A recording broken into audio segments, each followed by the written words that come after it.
Hi, everybody, and welcome to the latest episode of Pod Stallions. I am Brian, and with me, as always, is Jason. Hello, everybody. And joining us as our third chair is someone not unfamiliar to Pod Stallions, a person who has some incredible geek cred, a former editor of Famous Monsters, a movie reviewer, and the current host of It Came From blog, David Weiner. David, hello, everybody. Welcome Hello. aboard. Very happy to be back. And we're, of course, we're happy to have you, David. We're going to be talking about the Spice Girls. Wait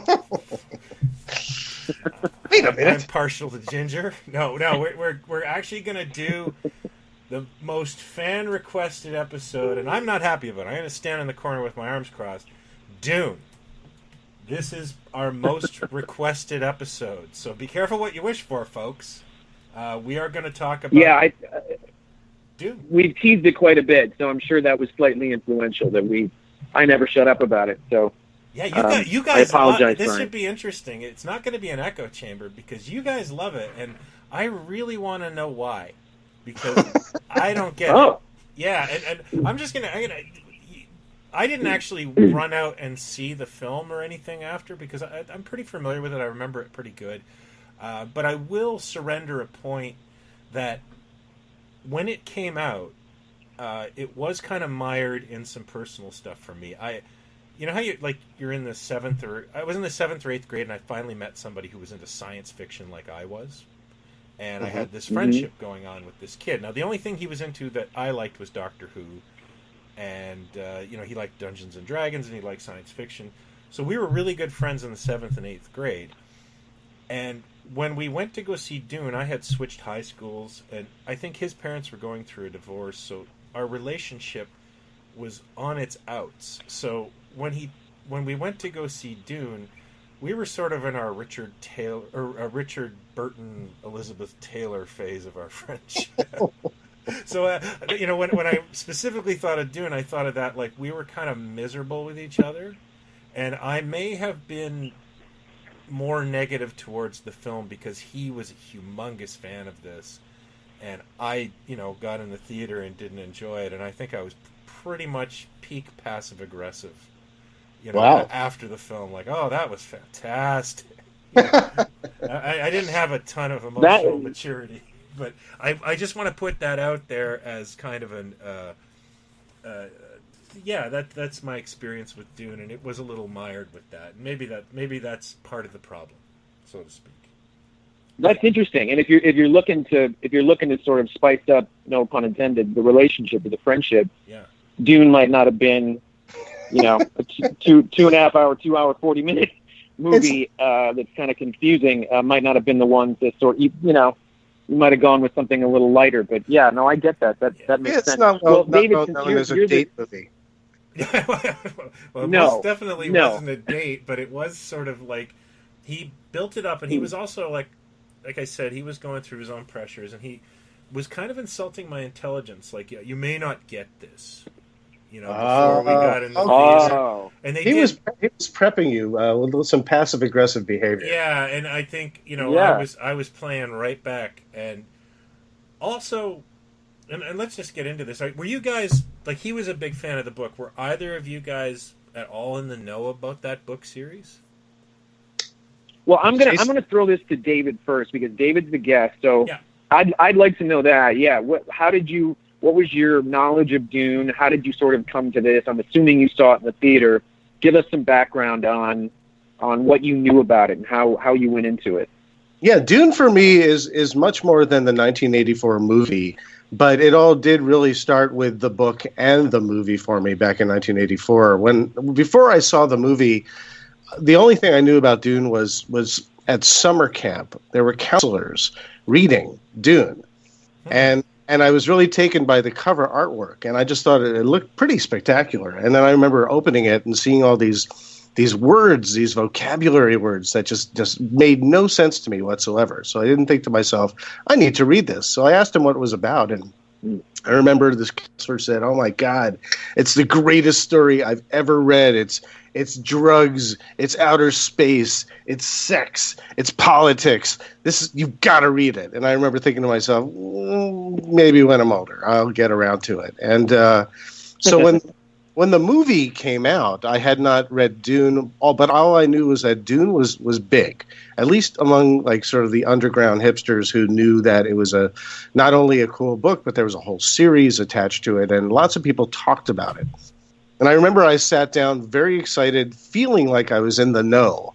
Like, even though I didn't know pretty much anything about it other than it takes place on a big desert planet with giant worms, I remember sitting thinking to myself, I know this movie. I know that it's going to be an outer space adventure. It's going to be dark. It's going to be kind of like Star Wars. Who knows? Maybe there'd be elements of the black hole. There'd be things that ultimately, it should be great. Wait, what are you handing me? You're handing me a glossary, a two-sided glossary? And I remember thinking to myself, I remember like I felt like I was cramming for a test. Yeah. Right in dark lights right before it went out. And I remember just seeing words that it just made zero sense to me because I had never read it. So I'm like, a Chris knife, a Fremen, a hunter seeker, a Canley, a Ben Gesserit, what? And then it started playing. And so that was pretty much my experience going into Dune. And then I remember seeing it, and I remember really struggling to keep up with it, but I did not dislike it. I felt like it was more me than Dune, as opposed to more Dune than me, in terms of walking out of the theater saying, well, that was not the greatest thing I've ever seen. It only challenged me to want to know more. And it made me and inspired me to read the book.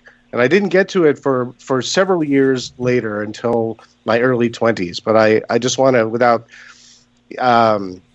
monopolizing, I just think it's very important when I say that this is more than just the movie to me, is because I did read the book. And I remember the first 50 pages were an absolute slog because I just went every single page. I'd have to scurry to the glossary in the back to figure out what the hell they were. Oh, so the book has a glossary as well. The book has a glossary as well. And I realized that once I got to about page 50, I had pretty much, like in taking in the spice melange itself, I became prescient, and I became understanding of the world of Dune, and it all made sense to me, and I no longer had to go to the glossary, and I read it cover to cover voraciously, and it is one of my all-time favorite books. And so I love Dune. I have tremendous respect for David Lynch's Dune film, and I'm very excited to see the upcoming Dune film that's in the works right now. Oh, there is a Dune remake in the works. Yeah, it's in the script stage now, and Brian Herbert, the son of Frank Herbert, is actively he himself wrote a bunch of Dune books. He himself is actively involved in the script process to make sure that it's something that is worthy of the fans, but something that's not too impenetrable. Well, and it's also Denis Villeneuve is the guy that's doing it. Mm-hmm. And if anybody that's been listening and knows the show, for me, that is a perfect marriage. Like when I heard him, because I knew him from Prisoners and Sicario and so on, and when he was announced for Blade Runner 2049. I instantly was like, "Oh, this is going to be okay. It's going to be fine because this guy's going to get it." And so now that he's doing Dune, it's like I can't think of, if anybody were to ask me who would you want to see bring this to life that's currently working, I would have named him. That would have been the perfect suggestion. Like Blade Runner 2049 was very beholden to Ridley Scott's vision of which I guess it would be because it was a direct sequel. Do you think he's gonna? Do you think he's a huge fan of the Lynch version and will just try to remake that, or do you? I think he's gonna reimagining. I think it's gonna be. It's gonna adhere to the. Well, let's. I'll answer that in my answer with what I'm about to say because David, your experience was probably similar to mine going into the movie. I knew about Dune because my mother, who I've mentioned several times on the show, was reading sci-fi. In the 50s, in the mid 50s and late 50s, all through the 60s. And she, Asimov and Heinlein and Herbert and all this stuff. And so the hardcover book of Dune with the dust jacket was always in the house, and I knew what it was from her telling me about stuff. But I had not read it before I saw the movie. And again, to go a little backwards again, this is kind of bizarre. My first inkling, besides seeing stuff in Starlog, and you'd start to read stuff in Starlog, and the instant impression that you got was, this is an epic thing. Whatever this is going to be, this is the one that everybody has been trying to make, and it's going to be a very different sort of biblical kind of epic thing. The first images I ever saw were actually from Intergalactic Trading Company, that catalog that used to go out. One of the greatest catalogs they ever did in 1984 was they reprinted catalog pages of the Ertl Star Trek 3 figures, of the Indiana Jones and the Temple of Doom figures, of the Dune figures, and they were taking pre-orders. So the first images I think I saw from the movie were the toys that were in this paper, and then we went and saw it. We have to devote a big chunk of this to the merchandising, by the way. Well, here's the thing. Here's the thing about this, and I've been thinking about this, but I say this to people if they're curious about the movie or they're kind of tepid on it or something. Flash Gordon, the 1980 movie Flash Gordon, and Dune from '84 have so many things in common that I start to lose track. Both were beloved properties that other people had tried to bring to the screen. Both influenced George Lucas. Both were produced by Dino De Laurentiis. Both have scores by rock bands. Toto did Dune, and as we know, Queen, did Flash Gordon. Both of them have Max von Sydow. And both of them are absolutely mental. There is nothing, whether you love them or hate them, there's nothing else you can point to that looks, sounds, or feels like Flash Gordon. And I would say the same thing about Dune. There's a sensibility to both of them that's just, international casts and, strange terminology and, odd humor and, whatever. There's a lot of through lines between those two movies. And most importantly, both were kind of ignored on release and or trashed. And as the years went on, people started to catch up with these movies. And, we've talked about Flash Gordon. Dune, for me, I went in and saw it at 13 or whatever it was, 13, 14. Went with my mom and my older brother. And yes, they handed out the glossary, which was a little confusing to me. I can't say that I understood every facet of it, but I wasn't bored. I just took it in. And I remember leaving going, wow, what was that? Like, I need to see that again. Now, I was 13 and didn't really know the terminology or like sort of where this stuff come from, but I knew enough and I had seen enough to understand what a Messiah story is. And when we came out of the movie, I'll never forget, my older brother Jack said, and I'm not sure if he knew that it was a book or what, but he said, there's a lot of Star Wars in there. Like the chosen one is going to come and save the galaxy and the this and the that. And I was like, well, yeah, you're right. And then as I got older and then I started to read the books and really understood just how much Lucas, took from this thing, I appreciated it more and more. And as the years have gone on, I've appreciated the movie more and more. I dug it when it first came out, but the more distance there is from it, the more I look at it like Flash Gordon, and there are these moments in the movie that you just go, was anybody the studio was okay with that? The S&M stuff between Ming and his daughter, or the Baron, fondling a young boy, and I think everything kind of goes to Dino De Laurentiis Productions having this sort of like something gets kind of just control seems to get lost a little bit with his movies. There's something there. You're right, because one of the things that people always talk about with Flash Gordon and Lorenzo Semple Jr. writing the script was how bad the translator was between him and the crew and Dino. And so they took a look at him and thought, Batman is a comic strip. I don't know if they saw the Batman TV series and understood the camp of it that we did. Sometimes the European sensibility can't camp is very straight, like diabolic. It's played very my straight. friend went to Denmark, and when he came back, he said, Robin doesn't say holy in anything. He just goes Batman. Like, it's all just edited out. Okay. And so, yeah. So there you go. And more than that, again, as the years have gone on too, and I don't want to again monopolize too much here, but it's also one of those movies, kind of like Jaws or Star Wars, but not thematically or anything. But I'm saying, when you start to hear the stories about the making of these movies, and you start understanding what a nightmare Jaws was, or how horribly wrong Star Wars could have gone and almost did. Well, you look at Dune. I think Lynch was living in Mexico, pre-production on this thing for 16, 17 months before they shot a frame of film. They were shooting for 6 months, I think, or 7 or 8 months. They had one of the largest casts ever assembled for this thing. That's probably... and it was a huge budget. I think it was like a $40 million budget for the time, which was insane. And they handed it to an art house director. So, I think Lynch is very talented, but he didn't have any sort of background in making a Cleopatra. He had made small films. he didn't.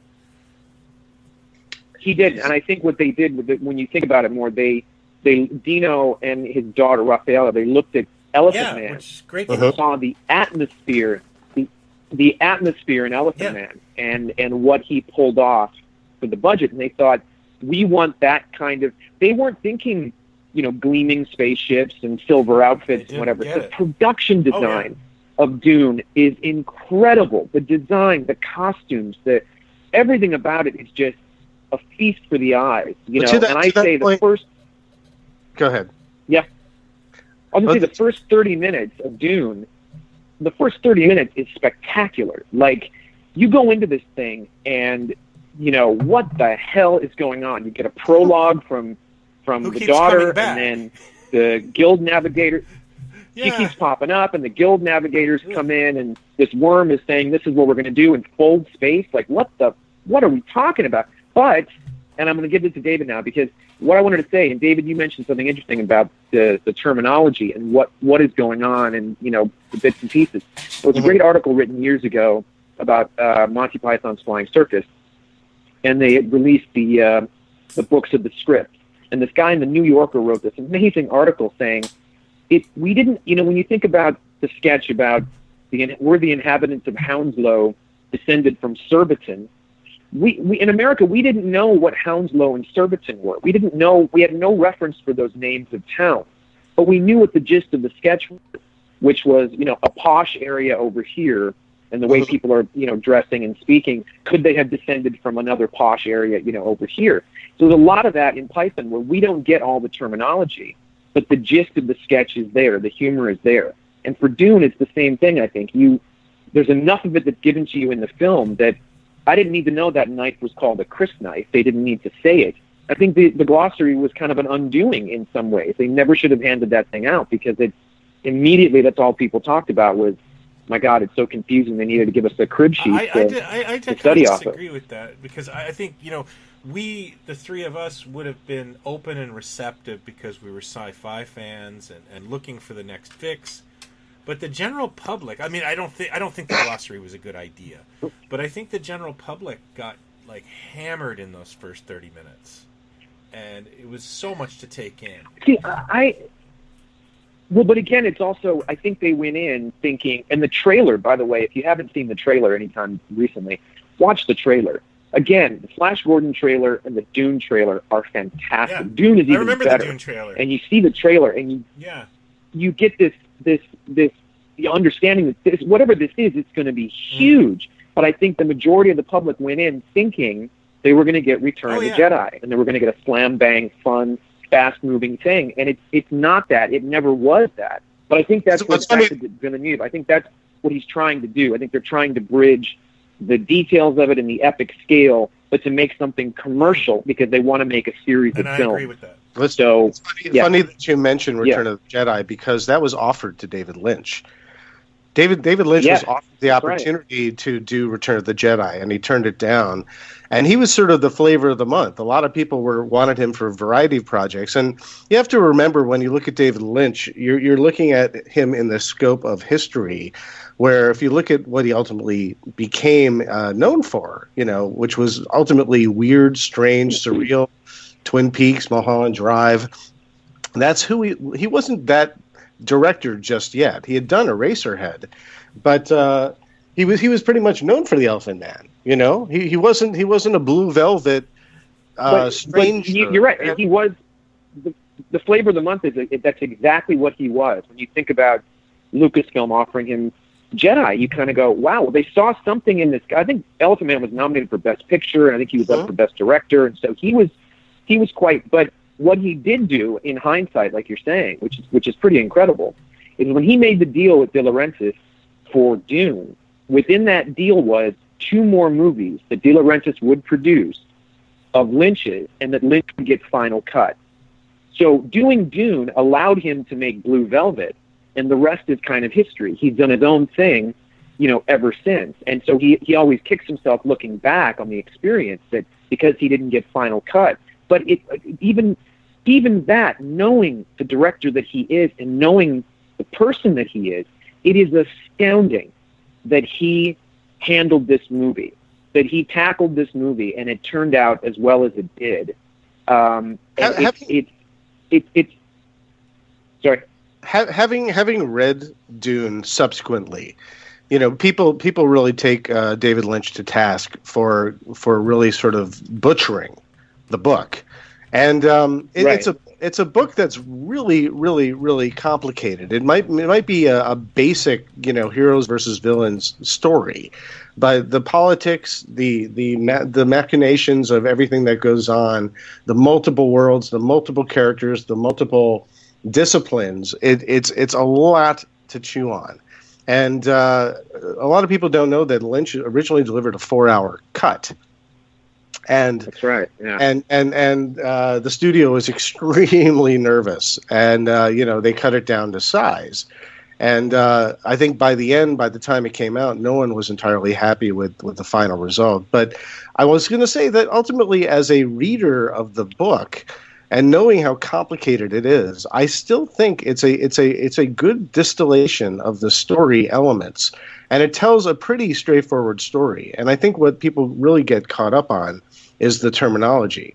Ironically, Frank Herbert, when he wrote the book, he wanted to he pretty much took out all the techno babble that he originally wanted to put in there, because he thought it was just going to be way too complicated and distracting and too much to learn, on top of all these insane terms that he uses. But fundamentally, when I first saw that film, and I remember, Princess Irulan is sort of telling a tale, and you have this whole absolutely ornate set of the Emperor, and you're in his kingdom, and then all of a sudden, you have this creature. I had no idea what it was, coming in a case, and these people who are kind of falling apart doing translation for it. That's all I saw it as, really. Like a big pig embryo.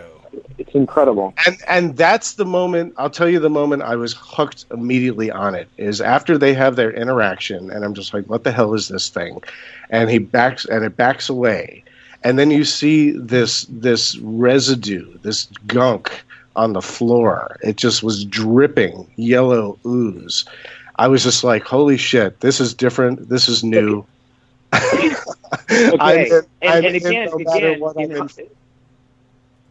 And again, that's a perfect detail to mention, because now, again, knowing Lynch the way we do, a residue being left behind from this creature that's in a big glass case that goes up, and then you've got 2 guys sweeping it up behind them. You see that and you go, yeah, that's like something Lynch would have put into one of his own things. It's just, you could see the attraction for him with some of this stuff, and some of the grotesqueries in it. You can kind of get, the Lynch. I thought when that thing comes in and the guy that speaks puts that old timey 1930s radio type microphone in front of his face, and when he goes to speak, the voice coming out of the box is not the same as his lips moving. And I went, oh my God, this thing is translating what he's saying. Like, I had never seen the like in any kind of science fiction story of any kind. And I think you're right about the book. I read the book afterwards as well, and then I read the second one. That's about as far as I got. But when you read the book, you realize that the book is like a 6-month course, and the movie is like a lecture, a 2-hour lecture basically. And so there are things in there like the internal thoughts of characters where you were hearing their internal thoughts and stuff, which when the Emperor is thinking to himself, that could be a page or two in the book. And Lynch had to put in a line so that people would kind of understand where this was going, because he didn't have 4 or 5 hours to tell the story in, basically. Mm-hmm. Also, I wanted to say, well, it's okay. And we still have yet to hear Brian's initial thoughts of all this, but I wanted to just sort of throw in, because we get very tangential and excited about these things, is that based on, I think another thing that Lynch really brought to the production design was a huge steampunk element.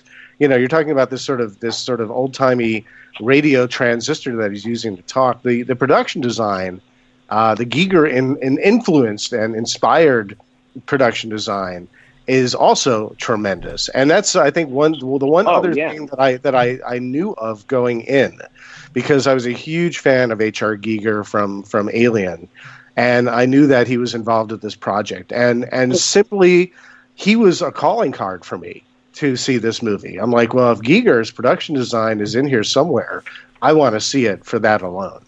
But Brian, I'm very, very, very interested for two things about your perception of this movie. One, where did it go right and where did it go wrong, and in what order? Well, it's funny, for me, the first thing that really bugged me was Princess Irulan? exposition came out and did a little, here's 10 things you need to know. And then she fades away and she comes back and goes, oh, also. And it's like, oh, man, like, that bugged me. Like, just because it's like, it's the movie's job to not do that. You know what I mean? Like, the Star Wars crawl is meaningless. Like, if you don't read that, which I never did until I was an adult, it didn't mean anything. You could still follow along the narrative. And I realize I'm not every movie has to be bad guy, good guy, but I found that like a lot, like a top-loaded thing. So I think that kind of I found discordant. Then you bring in this big pig embryo, and there's ooze, and everything's kind of grimy, and again, all science fiction doesn't have to be shiny, but then I think where it really went wrong for me was just. Baron von Pimple Pop there. Like, I was just... and the other thing I want to bring up, and I don't want to overstep, but, the movie is the typical hero's journey, the fall from grace, the resurrection. But I couldn't give a flying fuck about Paul Atreides. I find him the most... Like, no one's interesting for me. And that was the thing that drove me crazy. It's like... I know he's the hero of this movie, but again, everybody looks like they're depressed, And sorry, but part of the problem was the tone, and not necessarily knowing what the tone was supposed to be. I think they understood we're not going to make popcorn, we're not going to make Star Wars. It can't be that. People have been waiting for this for so long, yada yada yada, and so with that. You don't get a lot of color. You don't get a lot of color in the characters. There's not a lot of one-liners. There's not a lot to sort of, embrace who these characters are. And yeah, Paul's a little po-faced, but that's kind of what the book is. Yeah. It's not a Good Time Charlie kind of book. It kind of melts your brain. And and the Baron to me, what's I think it's fascinating because there's never been anything like it in a science fiction movie, like just how bizarre and grotesque this character is. And he is like that in the books with the skin and the book and the skin, and it was wearing that gravity belt. So much of it crammed at you. And you're and again, I mean, according to the person who took me to this film, I'm too dumb to figure this out, but it was like being bombarded with stuff, and you're looking for a branch to grab and go, okay, I like this, and I just wasn't finding that, and you know, I'm also 13 years old, so this is a huge departure, and I like depressing science fiction. I mean, I like Zardoz, for God's sake.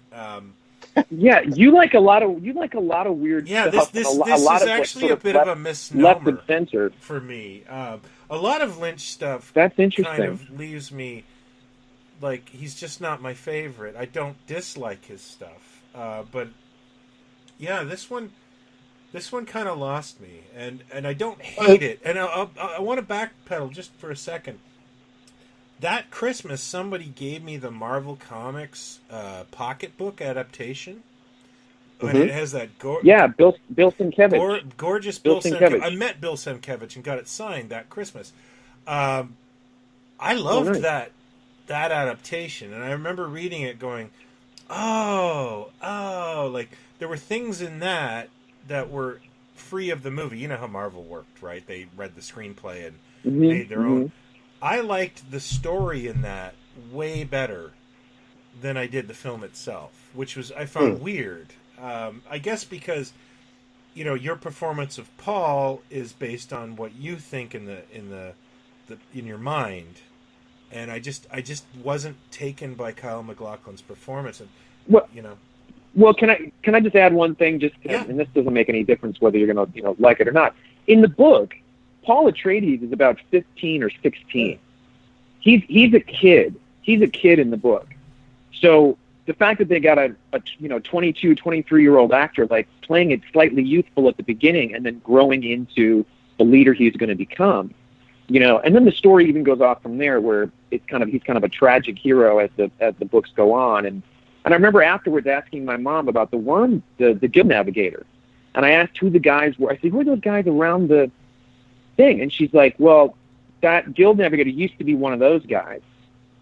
And that blew my head off, because basically it was like the ingesting of the spice to such a degree, Mutates so you? much of it, they start to mutate. Oh. And you could start to see the bulbs coming out of those guys' heads and stuff. And the Guild Navigator, that's the ultimate form that you can, because if you take enough of the spice and use it enough, you can fold space. And that's what the Guild Navigators do. And that's why, and to me it was about, I understood much better later about the drug angle and governments and everything else, where this spice was making the wheels go round all over the universe. It was the most precious thing in the universe. Yeah. And whoever could control it could kind of make the rules. He who controls the spice controls the universe. That's the tagline. Really. Controls the universe. That's right. And yeah, I think I understand completely why people would have gone into it in '84, walking out of it going, I never need to see that again. I totally get it. And people did that with Flash Gordon too. I couldn't find a kid. There was one kid that I knew that liked it as much as I did when it came out. It just turned people off. But I think that it's interesting that you look back now on that time of all the kind of, things like the black hole or Krull or whatever. I think Dune has gained appreciation more than any of that stuff, because I see it, posters at Amoeba Records, and I see, I run into more people that collect the toys and that love this movie that was completely trashed. I mean, you could not find a decent review of this thing to save your life. I mean, you couldn't say that about, it was like Blade Runner. Blade Runner, there were like 2 people that liked it, and everybody else just trashes it. Even and Carpenter's sometimes things are just got just trashed originally too. Remember? Trashed, completely trashed. Yes, totally. Like time is Leonard Maltin being, giving it like a half a star. Yeah, time is being much more kind, and I think it's the association of David Lynch as director that helps it for a whole new generation who has no idea what the hell it is. There's a certain cachet to it now that it didn't have when it first came out. I still think, I mean, it's an impenetrable story for even a new movie that's going to be coming out. I'm very interested to see how they do it, because it's really Game of Thrones. If you took Game of Thrones, I agree. which is very much inspired by Dune and all the Dune books. If you just came out with a Game of Thrones, easy for me to say, Game of Thrones movie, people would scratch their heads and say, who are all these people and what are all their intentions and what's the whole point? And you really couldn't get in and get out even in 3 hours without really wondering what the hell you were doing there in the first place. Well, Dune is too expensive an undertaking to be a series, but it's what it deserves. Yeah, I would agree with you on that.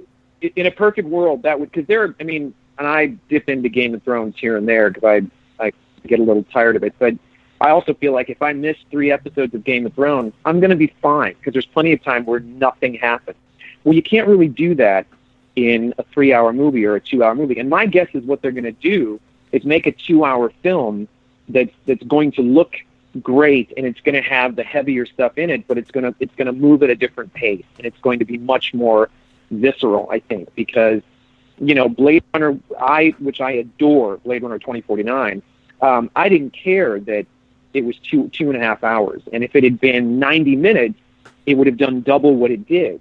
But it was 2 hours and 40 minutes, and he wanted it to take its time and to be this thing that hold up the way the original does in different ways and so on and so forth. Well, I don't think you can do that again with Dune. And I saw an interview with him, or I read one where he was saying, we're not going to go that route. It's going to be more commercial. But I think if anybody can marry the two things, it's going to be Denis in the way he tackles stuff. So, but did you know, let me just ask this. This is the thing that Brian and I have always talked about. Were you aware, or did you see any merchandise other than the comic book thing? David, did you see any of the Dune merchandise when it was out? Do you remember seeing it? Oh, yeah, I saw all of it. Oh, yeah. I saw all of it, and I bought none of it. The only thing that I really wanted was the worm, and it was too expensive. But I have it now.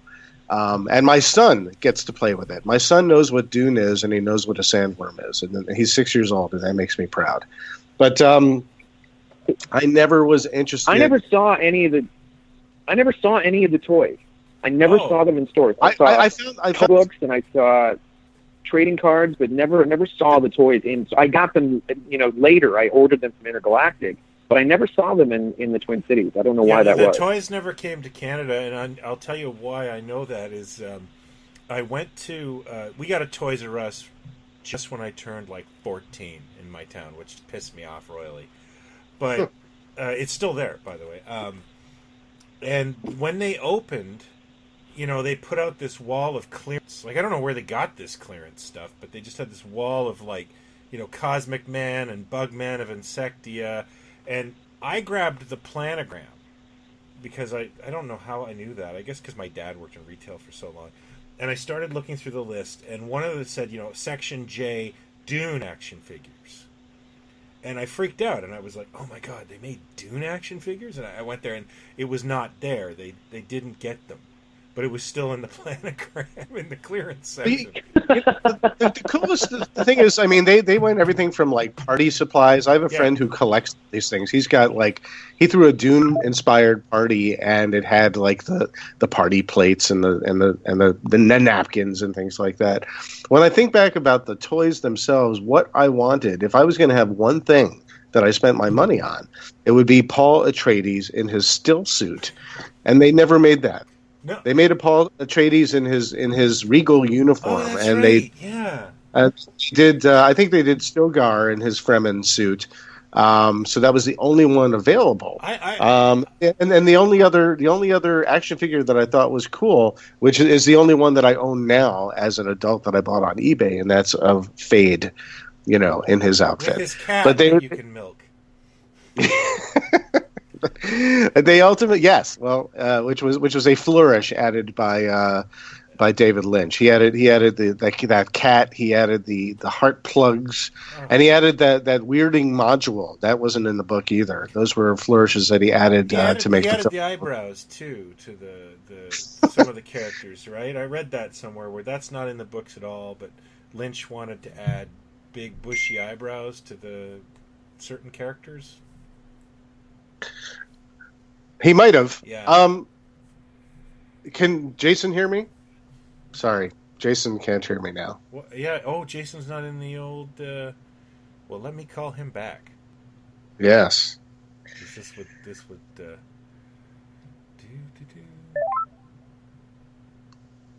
Yeah, he just sent me a text like, did you just drop? I'm like, yeah, we just wanted to get a couple 2 cents in. I want to talk about you while you're away. You back? Yeah. Did I just drop out and you guys are fine? Yeah. Well, fine. we just thought you were patiently That's weird. listening. It's weird. It just all of a sudden was gone. I heard David talking about your friend that had party supplies or something. That's the last thing I heard. Yeah, we just were kind of ruminating on that, and I want to point out that I honestly would like to shake the hand of the man who did the licensing for Dune, because like he's like Howard Hill in The Music Man. He went to like a million companies and I got the next Star Wars, and they all bought this shit. And like you look at some of the coloring books, and it's got like I will pick your boils, and it's like, really? Like you were illustrating a coloring book of this? I think about Universal seeing some of the rushes or seeing some of this and going, we have made deals. Yeah. We got toys hitting the shelves. We got and by the way, that LJN line is highly collectible. It's fabulous. I know a couple of guys that are obsessed with getting all the figures carded. Close friends who are really into that line. They did 6 characters. They made 2 guns. They made the worm. They made 3 little motorized Sand Scouts, which were like a 4x4 thing that LJN did. They made a big Spice Scout. Tarple guns? A figure could go in.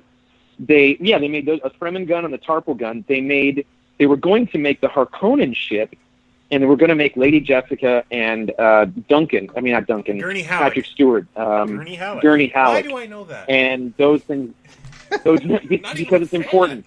They never got off the ground, but they did lunchboxes, they did gun cards, they had stickers, they had coloring books. I mean, they really thought this was going to be Star Wars. What I would pay $100 for, I would take the person out from LJN who worked on that line and buy him dinner, because I have a beautiful story from Neil Cublin, who worked at Mego, who, we were talking once, and he said, when we walked out of Star Trek The Motion Picture, I turned to Marty Abrams and said, well, we just lost $40 million.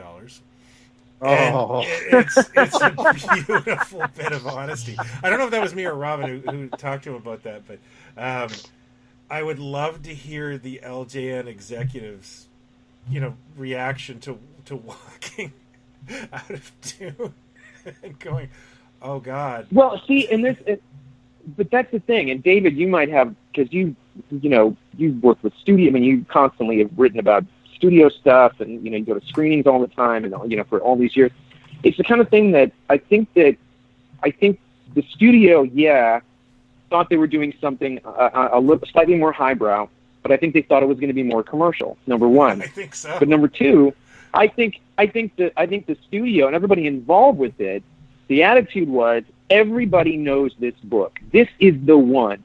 Like, now we're living in a sci-fi world because of Star Wars and all these things getting made and so on.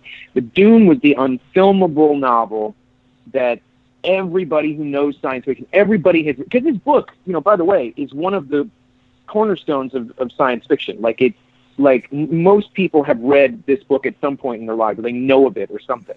It helped to elevate the genre to be respectable. Totally. And it was like not quite as, but it's kind of like Tolkien, like the Lord of the Rings stuff. When that in the late '60s, when Marvel Comics was getting huge on college campuses and people wearing T-shirts saying "Frodo lives," things like that. You bring up Lord of the Rings. I was going to say the same thing. That was also the unfilmable novel for so long, and it almost has the same history. But yet that came out as a huge hit. Do you think the world's changed? Like, do you think we're more receptive to this kind of film? Because it is an uncompromising film as well. But I think those two films, as very specific examples, are stepping stones to appreciation and understanding of more complicated intellectual properties. Mm-hmm. And you could argue that both were for a variety of reasons. Lord of the Rings was supposed to be a trilogy, and it was only one, and they misleadingly marketed it as a standalone film when it should have been more.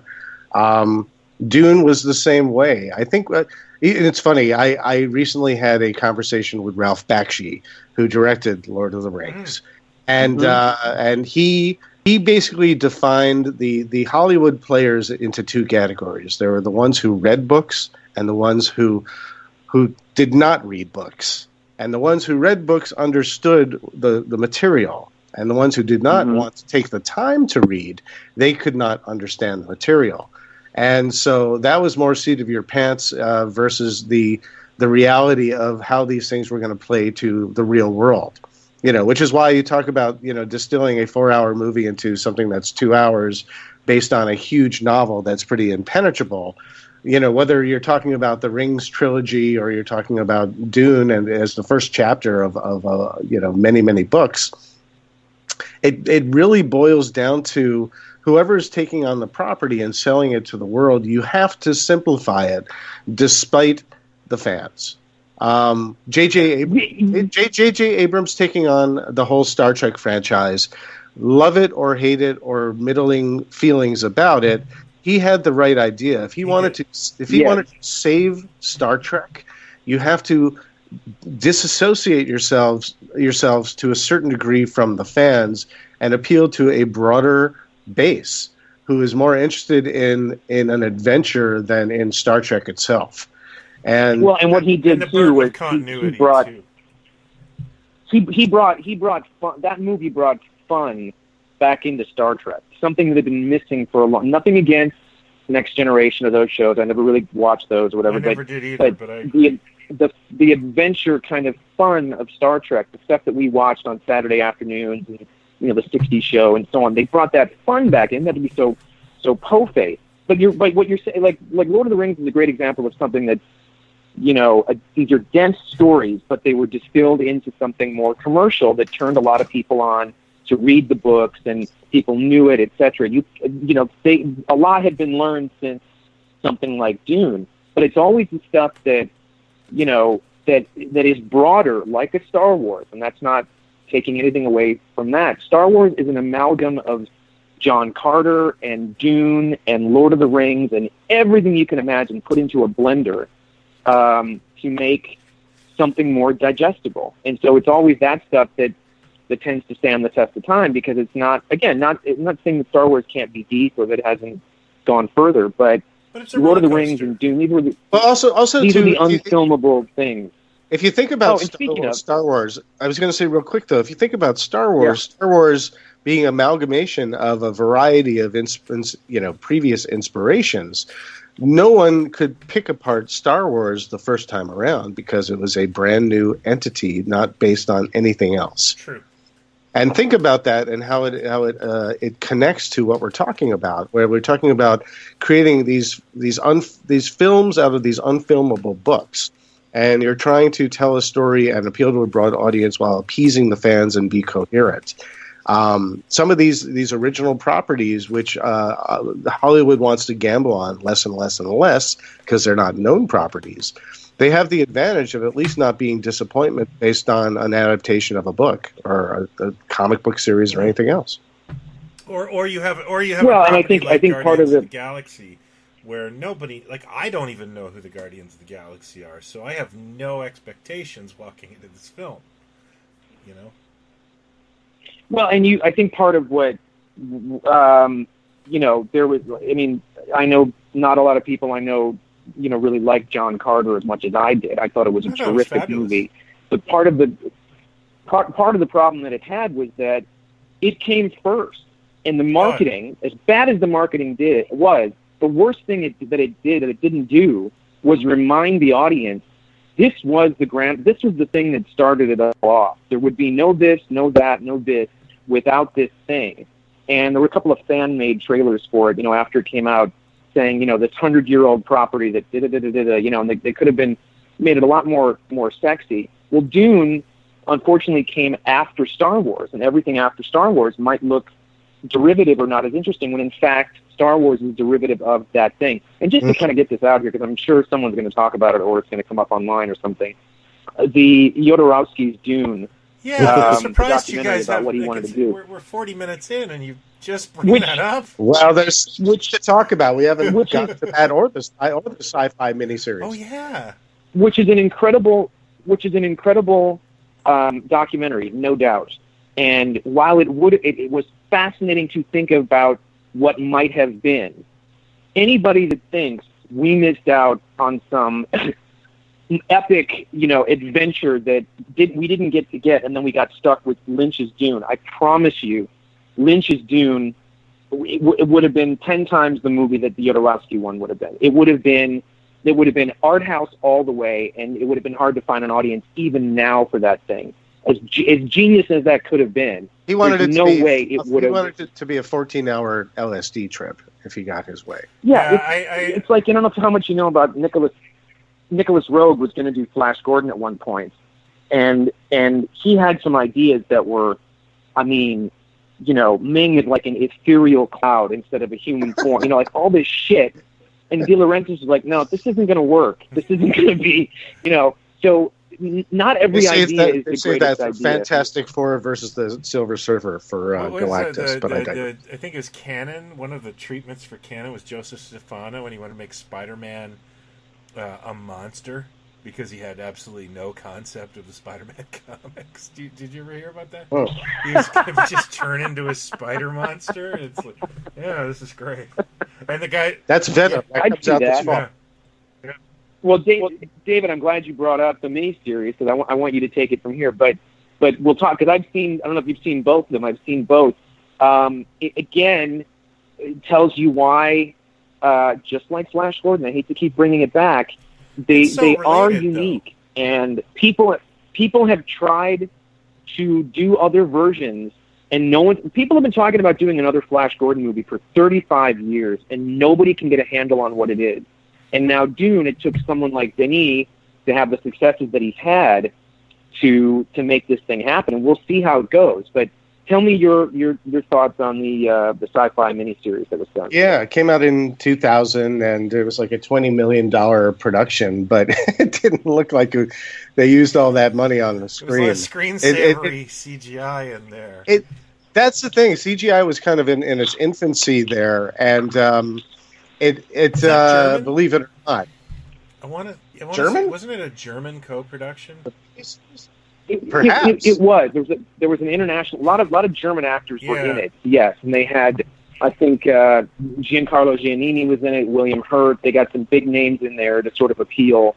A lot of the cast was British. The lead actor, Alec Berg or whatever his name was a British actor. Alec Newman. Yeah. Alec Newman. The casting was very sort of all over the map, and the guy Alec Newman, who played Paul Atreides, was very square-jawed, sort of action hero, kind of good-looking yet forgettable at the same time. And I think ultimately what happened with I enjoyed the fact that we as an audience and as fans got a more patient, played-out version of that, and then you got Children of Dune as well, and Susan Sarandon was in that. But it felt like it really felt like I was watching like an off-Broadway stage production of Dune.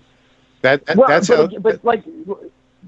you said earlier about the scope of it, it as much as it would be cool to see it as a miniseries, like an HBO thing where you could kind of go far out with it, it kind of needs the scope of a big movie like that. And when you see it on the small screen done like that, again, I give them all the credit in the world for trying it, but you cannot do a story like Dune with a TV budget like that. And seeing Dune on the big screen, the Lynch one was like, it really did feel far out. It was like an epic kind of thing.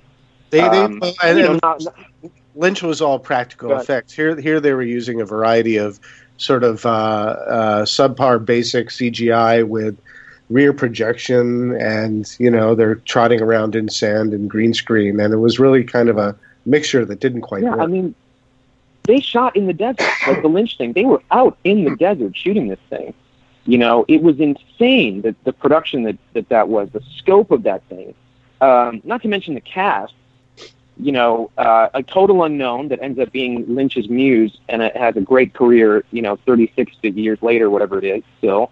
Total unknown, this guy, McLaughlin. And then what's incredible about that, and not to sidestep into Blue Velvet, but the fact that Dune became known as a disaster. That's how it was treated when it came out. That, one of the worst movies ever made, or the worst movie of the year, and oh my God, it killed.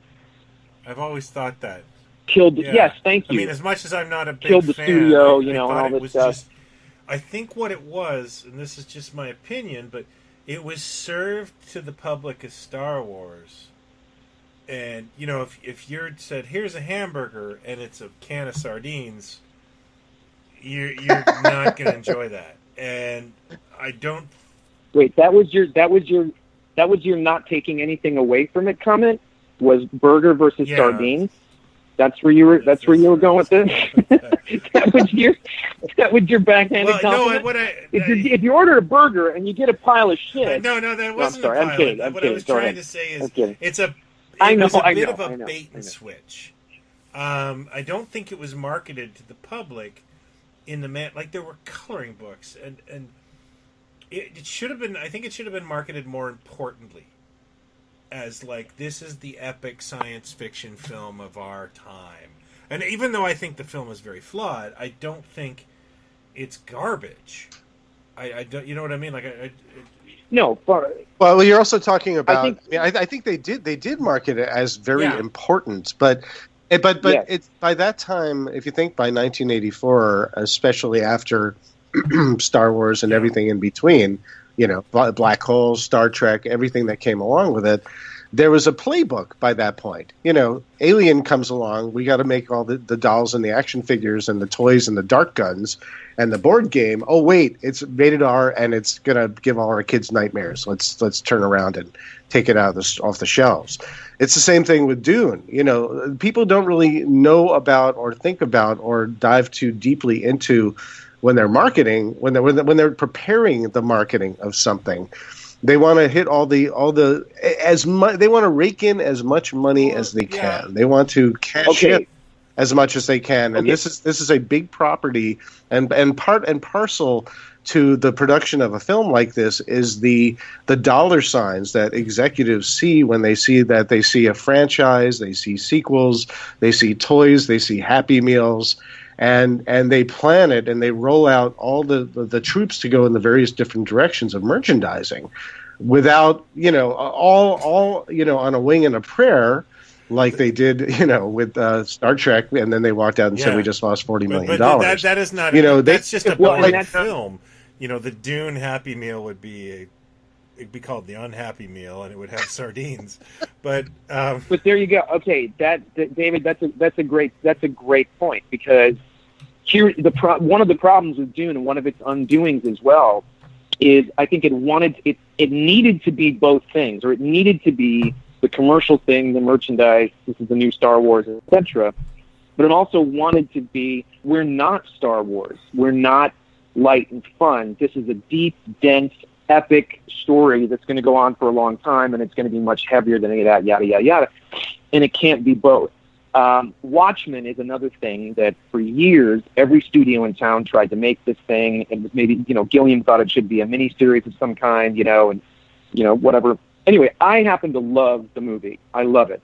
I know I'm not everybody does, but I look at it and go, this could have been a 90-minute PG-13 movie that would have watered down everything that it is, and it would have been, more successful than it was. It was successful. It did well, and I still say it's one of the best comic book adaptations ever made.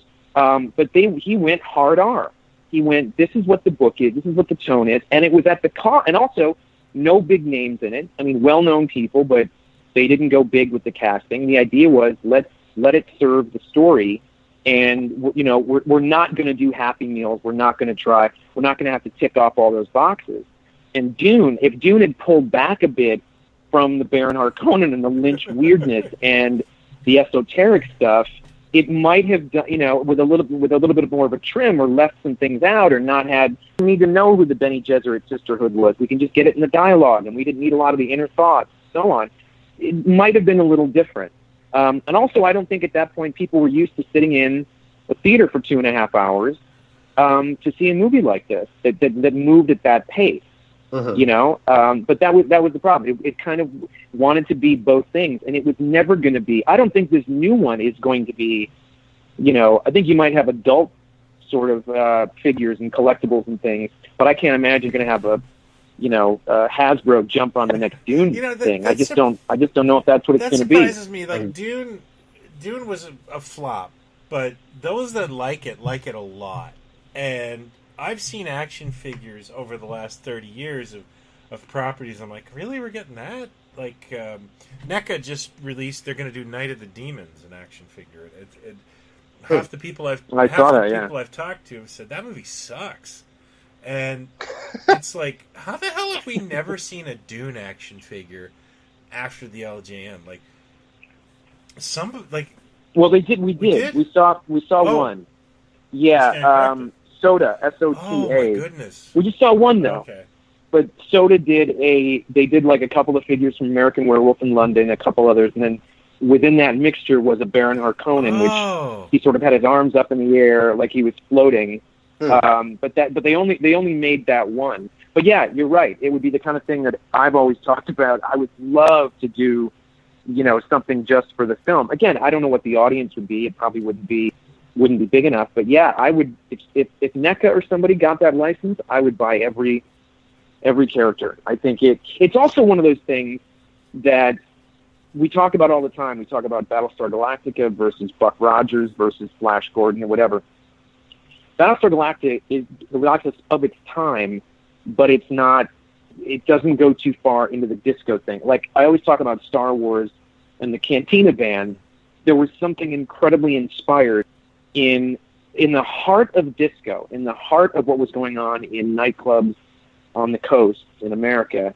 They, instead of doing some kind of, synthesizer, tinfoil wearing, group, which a lot of stuff of its time sort of looks like that, right. They went, let's go big band. Let's kind of go, Benny Goodman, and that'll be incongruous and kind of interesting. And of course, Buck Rogers never embarrassed itself with disco.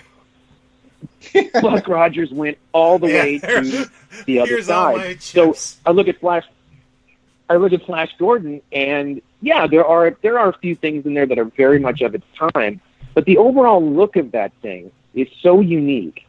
I suppose you could kind of tell where it's at. Well, I look at Dune, and I don't think any of that design has aged a bit. I think that design is when I look at Star Wars or Empire and just how great it looks. Yeah, that's you one wouldn't thing necessarily I would know really what appreciate what about time. the film now is it's got that kind of like they've sprinkled in a bit of fantasy to it, and there's this kind of acceptance that this is like it's futuristic, but it looks 100 years old too, and I love that now. I mean, that steampunk kind of look. And that is one thing I do appreciate. That's good. I hadn't thought of film. steampunk, David. Yeah, it's just the only thing that's aged is Paul Atreides' hair. It really does seem kind of stuck in the 80s. That's the one thing. Every time I go back to it, it's the one thing that puts it at ground zero in 1984 is his hair. Everything else is pretty timeless. Yeah, and also that head of hair. God bless him. Yeah, exactly. that in Gurney Halleck has hair as well. Jean-Luc Picard has hair.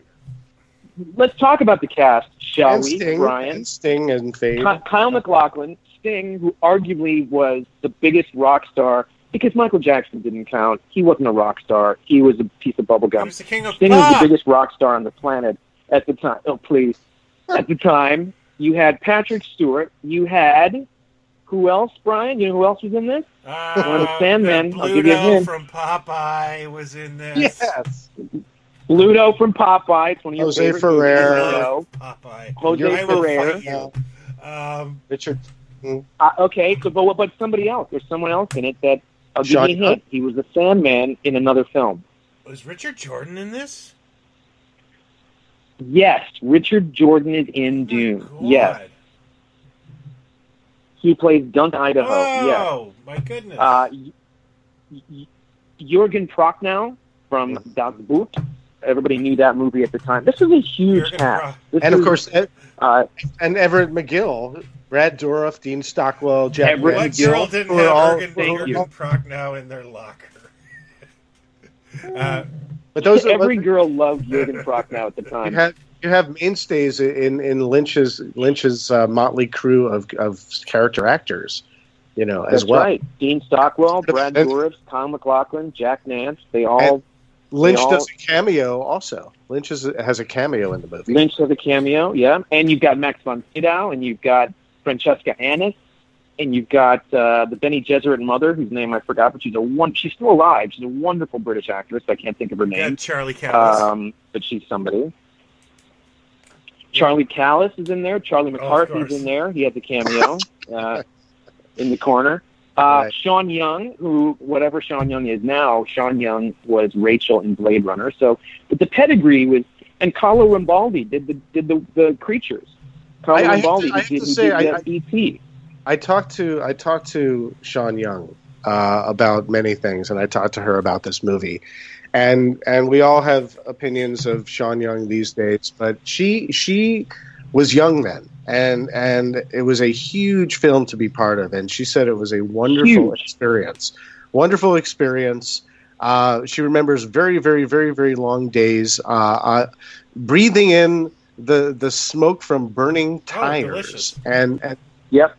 And then taking in temperatures in these rubber still suits where temperatures were like in the 120s.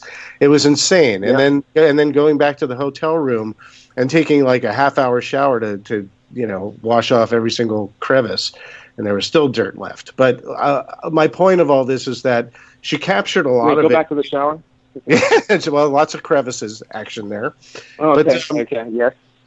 She took a bunch of home movies, and so there's lots of sort of Dune behind the scenes footage that's really interesting to take a look at from that perspective, that you could find on YouTube. All you have to do is type like Sean Young Dune movies or home movies, and it's great. She took a lot of home movies of them like breaking for meal and everybody out of costume or kind of in costume, and you can there's one where she kind of pans over and you see Sting.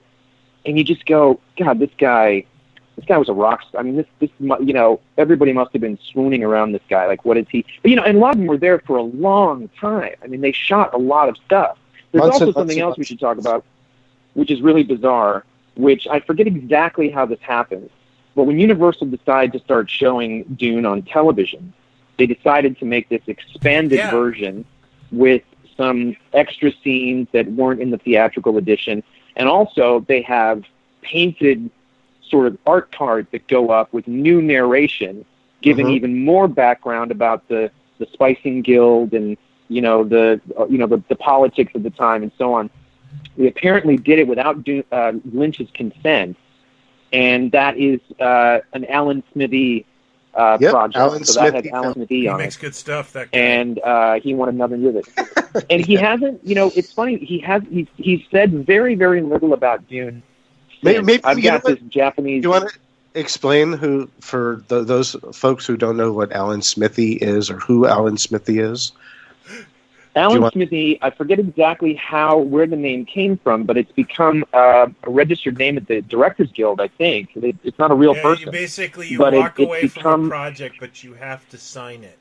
So you end up basically signing it to Alan Smithy, who he basically it's basically the anonymous director of it's the name collectively of all directors who don't want to put their own name on. Joe Esterhaus wrote a gigantic piece of shit called "Burn Hollywood Burn," an Alan Smithy film. But yeah, if you look up Alan Smithy, you will find just broken dreams. It is just a road of broken dreams. So that was, but it's funny because, and I'm going to get this wrong, so somebody can look up. Wait, I'm wrong. Wait a minute. That's not correct. That's not correct. What's not correct? What Lynch did.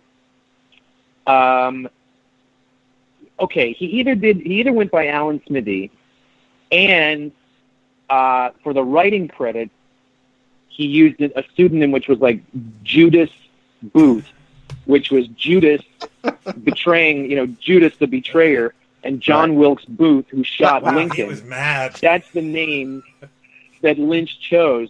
So it's either Alan Smithy and then written by Judas Booth, or it's directed by Judas Booth. No, it's definitely directed by Alan Smithy. So okay, so Judas Booth is something he put in. They had put in the credits for the writing or something, he used that name. Harlan Ellison's was Cordwainer Bird. Every episode of the Star Lost, it would say created by Cordwainer Bird. And I remember as a kid just going, who the hell would have that name? And of course, it wasn't. It's just the kind of douchey name that Harlan Ellison would come up with. It's obnoxious.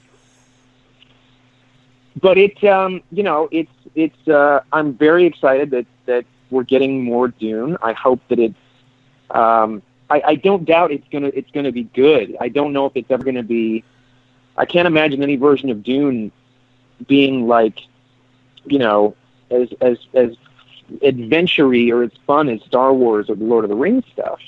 But there's definitely a way to make it more commercial. But then again, I also think too, that we don't want to distill down to nothing. So there's nothing there. I wouldn't have wanted to see a PG-13 version of Blade Runner 2049 that was 90 minutes. I wanted to immerse myself into this world.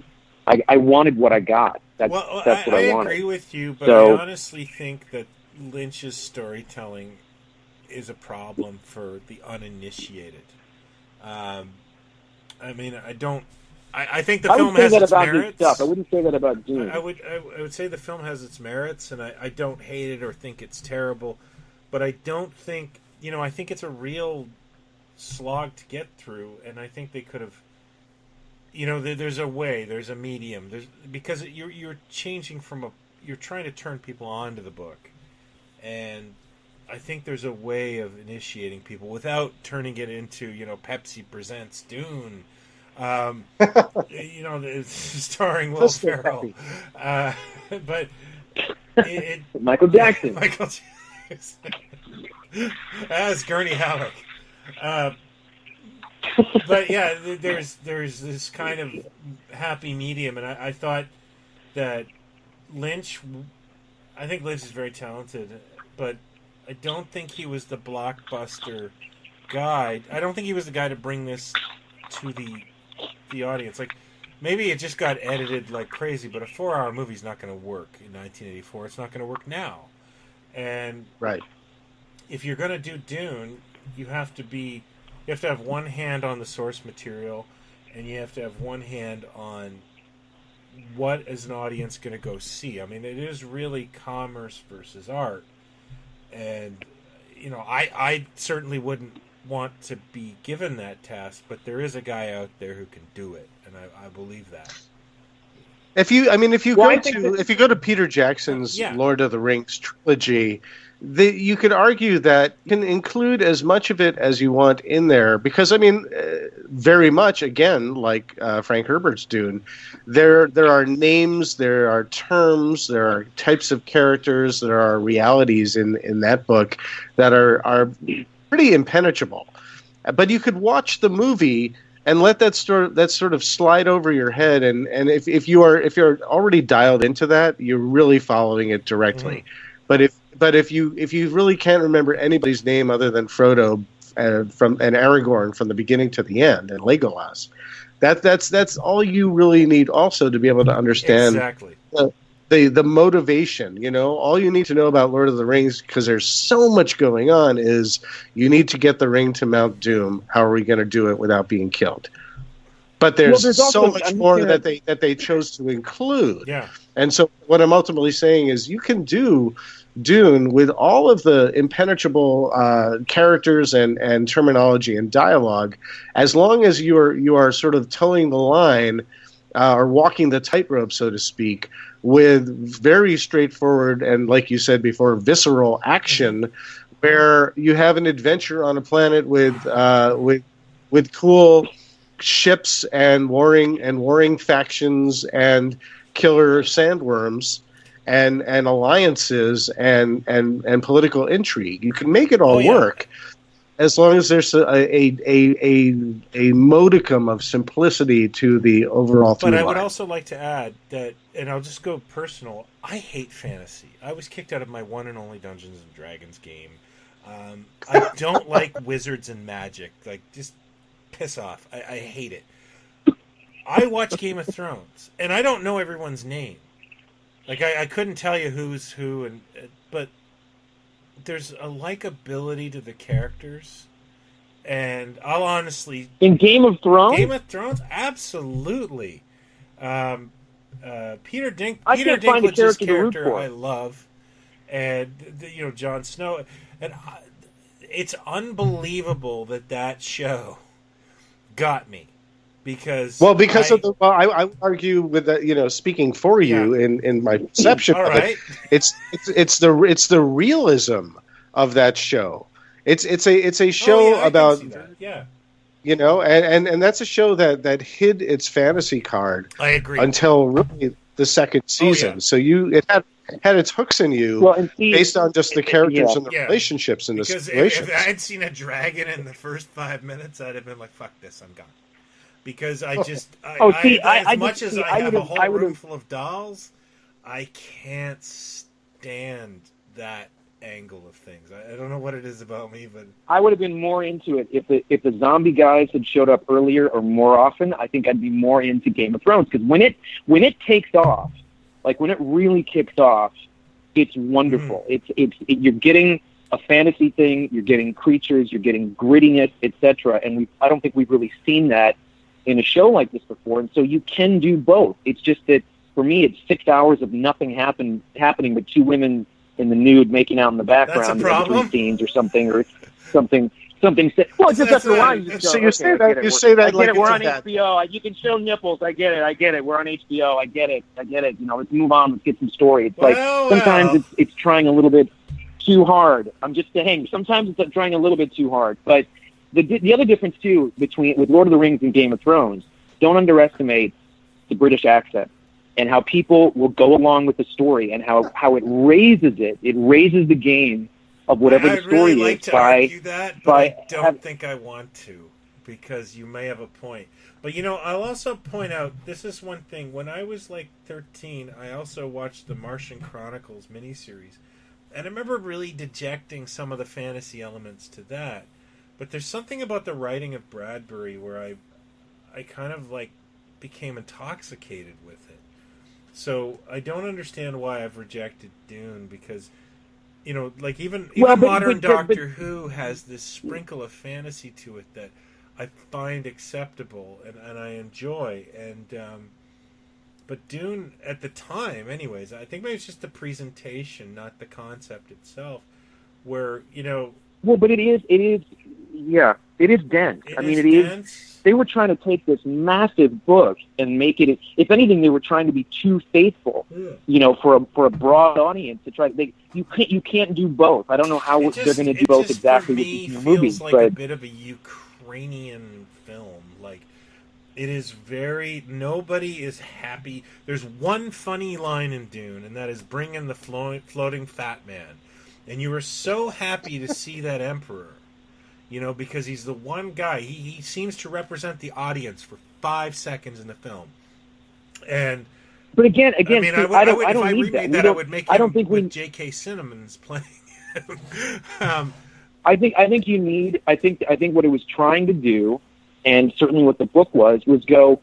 Yes, all this other stuff is fun. But Dune is very serious. This is what it is. I'm not saying that makes it okay. That's not what I'm saying. I'm not saying that it should work either way. I'm saying that by being as faithful as they were, and Lynch was very, very faithful to the book. Yeah. When you think about just how much had to get cut out, and I just don't think you can do both. You can have a PG-13 movie that's going to sell lunchboxes and have this dense, epic kind of feel to something. If anything, it would work more logically as a Game of Thrones. If anything, because you could take your time with it, and people would understand it, because they could then dissect each episode on Monday morning online and the terminology and everything else, and I think you would completely draw people in. I think if people could slow down and take it in, I feel the same about Watchmen. I feel the same about a lot of works like this. If you can allow the audience to take their time and build it, it will grow. A movie is not for every property. That's what you're right. I think that's why comic book movies work so well. Is a comic book is like 48 pages, and at best, and you can turn 48 pages into 2 hours if you do it right. Arguably, this next Dune movie that is coming out could be the stepping stone to a Dune miniseries on like an HBO or a Netflix. Because if it's a box office hit instead of tanking, that will show that a broader audience is having an appreciation for it, which would therefore in turn inspire filmmakers to draw it out, in seasons, and you could do a book a season. There's two interesting things about the Watchmen comparison again too, is that Watchmen, Alan Moore, when he does talk about this stuff, his attitude has always been, I write for a specific medium. The point is not to have this then made into a film or a show or taken into another medium. It's specifically written as it is, and that's kind of how I want it to stay. Well, Dune was the unfilmable book, and it wasn't just the technology, it wasn't just the effects that the world had to sort of catch up with. It is a reading experience. You can take your time with it, and you can see why it wraps so many people in. But it's not the feel good book of the summer kind of thing, And that's always been it. It was for my camp counselor. Wow. Now, did either of you ever read the National Lampoon parody? Like, it must have really been on the radar for National Lampoon to parody it, like they did Lord of the Rings.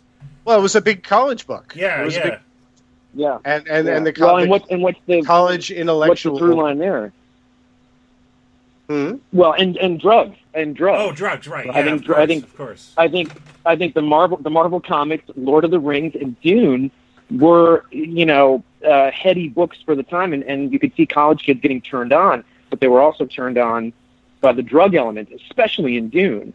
And they talk about pipe weed and in Lord of the Rings and stuff like that. But Dune, you could see why that would be such a conscious. The transcendental. I just want to go interject and say that I was so disappointed my first year of college that there was like one guy who smoked dope in my whole dorm. Like I thought this was going to be this eye-opening experience, and it was just one film student. And and everyone else was studying. God damn it! You know what? I went to the dorm where everyone wanted to be a gym teacher. It was really boring. Yeah. No drugs and safe sex in the mid '80s. Oh, so it's important. We missed out on. It's important. We missed out on the late '60s experience. Mention of all the parodies. There's a parody called instead of Goodnight Moon, there's Goodnight Dune, and that's definitely one people should seek out too. That's pretty fun. I will check. Oh, I don't know about that. Yeah. What's the Lampoon one called? Dune, isn't it just DOON? DOON. Oh, yeah, with the same font, which I think is wonderful. Well, there's a Dune episode. Well, wait a minute. We finally did it. We're not totally done. I wanted to know, and maybe you guys know, like Blade Runner has, and I wonder if Blade Runner or Evil Dead have the most DVD versions. Is there like a million different Dunes out there? I think there's only two. No, there's not. Oh, really? There's the regular the VHS that came out. Then there was a DVD. Then there's a Blu-ray. Is there a Japanese? There's a Steelbook.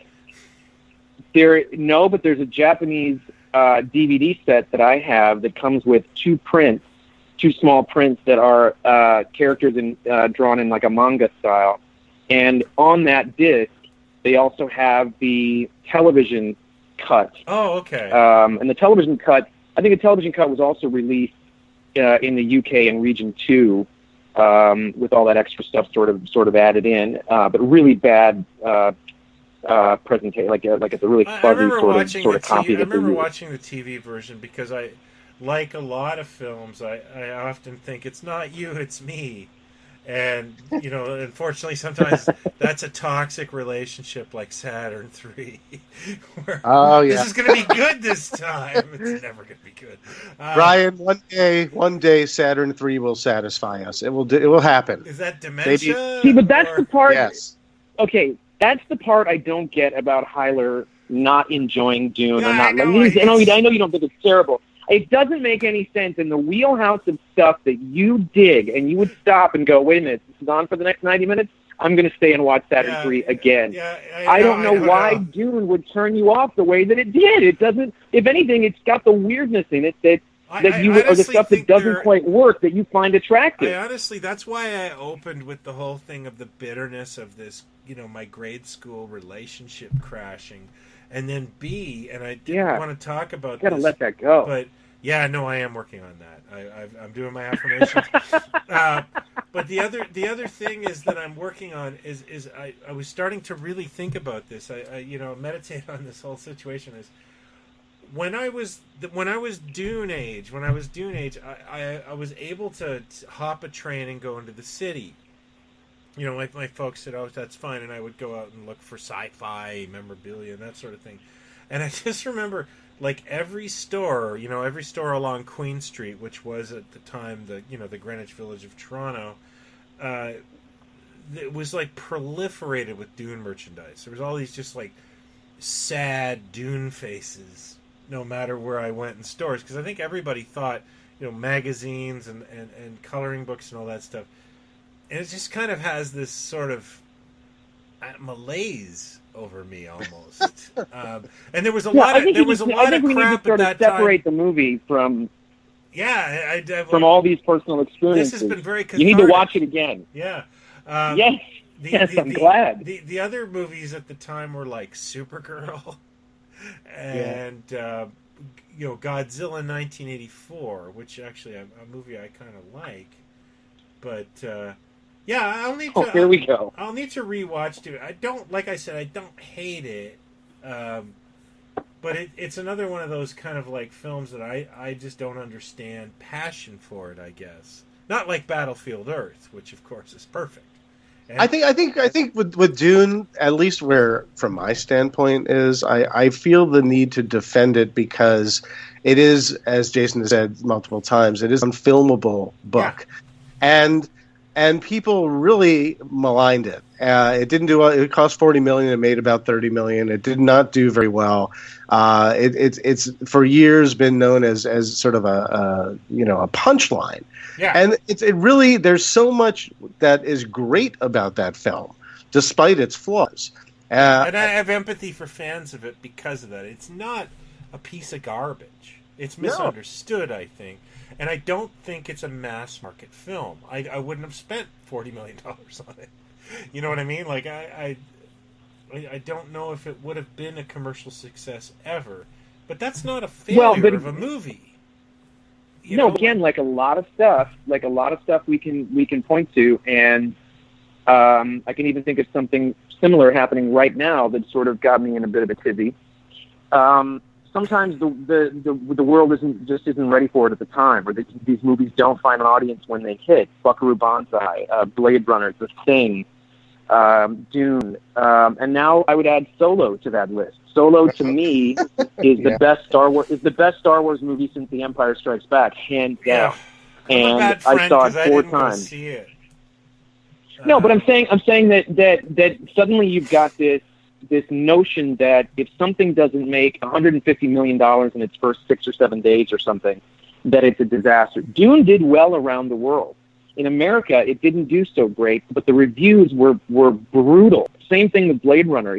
Blade Runner didn't do well anywhere, but you could not find a good review of it at all when it came out. And now it's heralded as one of the greatest science fiction movies ever made, a classic. So I think sometimes these things, they're not made for everyone. They want a bigger appeal, but I do think when Ridley Scott was making Blade Runner, and probably at a certain point when they were making Dune, they thought, we'd love it if it was this huge thing, but I get the feeling it's not going to be, and that might just be the subject matter of what it is One little nugget that we didn't touch upon is that Ridley Scott was the original director. He was attached to make Dune. Yes, he was. So was Arthur P. Jacobs, the producer of Planet of the Apes, which I was shocked. Planet of the Apes. He was not as a director, but he was just attached to the project. Well, think about that. That's heady sci-fi as well. Yeah. And so, but Ridley Scott put in like a good calendar year in pre-production, putting it together. And he had to bow out because his brother passed on from cancer. But that is a film that I think would have blown minds to pieces. And I don't know. It might have failed in a different way, but I think in the hands of Ridley Scott, there might have been much more street cred comparing it to Lynch. But you just might have been. I think you just don't quite know. I think when you go back to, sorry to interrupt, but you go back to Lynch. Lynch really did zero in on the sort of Cronenbergian bodily fluidity, grotesquerie involved in that world, and he did really deep into the sort of the steampunk, steamy, eraserheady, dark corridors of these worlds. And everything was gritty, dark, and sandy. And I think Ridley Scott, who is obsessed with a look, and would have appropriated a same kind of feel from, I don't know, what his sources would have been. But he had Giger by his side. So, however the chips may have fallen, if Lynch went off to do Return of the Jedi and Ridley Scott did Dune, we can only conjecture what these movies would have been. But I think, but you're hitting at something that's interesting. Why Dune might work now, not just the pedigree of who's doing it and everything, is we could argue that audiences are less sophisticated now in many ways, just as human beings. Everything we're going through right now in the internet and how the short attention spans and everything else. But because there is so much other stuff out there, because there are things like Game of Thrones and a lot of unfilmable things that are getting made and being filmed and finally happening because of technology and everything, this now might be the right time for something like Dune. That look at Arrival, the other Denny move that he did a few years ago with what's his name and what's his name. Adams. That's not exactly a fast-paced, adventure film, but people went to it in droves, and I think it got nominated for things. And I don't know if that would have happened 20 years ago or 30 years ago. Did it win a thing? I don't know. Did it win? Yeah, but it got various awards or whatever. But so maybe this is now. Maybe we've got so many different mediums and so many different strange properties that are being made into shows and that are finding audiences, that maybe this is the time that audience would be ready for this, because it's a little deeper than. I mean, there's so much that can be done with it now as far as government. But you're right. You're attributing intelligence to a larger swath of audience members, because people are a little more. they are prepared for more intellectual consumption, and I think they don't need to see cars jumping all the time. Yeah. I know that's popular. The Fast and Furious crowd is gonna dodge Dune anyway. Yeah. Yeah. Exactly. I mean, Blade Runner 2049. Did very, very well. Again, if it had been a shorter film and not been R, it's so on and so forth. But the reviews across the board were, ironically, everybody hated the first movie. The second one, you could not find a bad review. Like, it was just 5-star reviews, and that's a more sophisticated audience. You said the new Blade Runner did very well. Did you mean to say that it didn't do very well? Because it did. Domestically, it was considered a disappointment. Yeah. Well, yeah, but again, you're talking again. You're not. It's not a Marvel movie. It's an R-rated 2-hour and 45-minute dystopian vision. And for what it was and what it did just fine. It did not make $300 and some million, but it did well. But it's, again, there's not a lot of R-rated stuff that I mean, I don't know if it did better than Sicario or not, but it's kind of a hard nut to to crack. And so I think that audience is more sophisticated that saw that now than did Baby in '82, because we've got more diversity now. We've got more different paces of things and Stranger Things and, properties and stuff. And okay, so the $10,000 question. The $10,000 question. When Dune comes out 2 years from now or so, whenever it does come out, do you hand people a glossary before they walk in the door? No, I say absolutely not. If you do, you do it. You do it as a limited edition thing, like first night screening, just to wink at the audience and say, "Remember this from back in the?" Yeah, well, here you go. But no, I think you can see it in Dune where they've got inner monologue, where a character walks into a room and the Emperor's thinking, "Oh, look, he's got the thing with the thing around his neck, and I wonder what that means." That was that must have been Lynch trying to fit a page and a half of exposition or thought, because all the characters go off and think things in the book, obviously, and he doesn't have the time to give you anything. So, and it was jarring. If I would criticize anything about it, it's that where I felt it was unnecessary. Like you don't need. They had a lot of whisper thought in the film, right? Like yes. Yes. Yeah, I couldn't stand that narrative. I didn't. Like that. It was like thought bubbles in comic books, and Paul was irritating. Paul is in a room, and that needle comes in, and he's moving very slowly to not get hit by the gum jabbar needle or whatever it is. The hunter seeker, yeah. Hunter seeker, and but he thinks it like, oh, it's a hunter seeker, and if that thing comes near me, I'm gonna da da da da.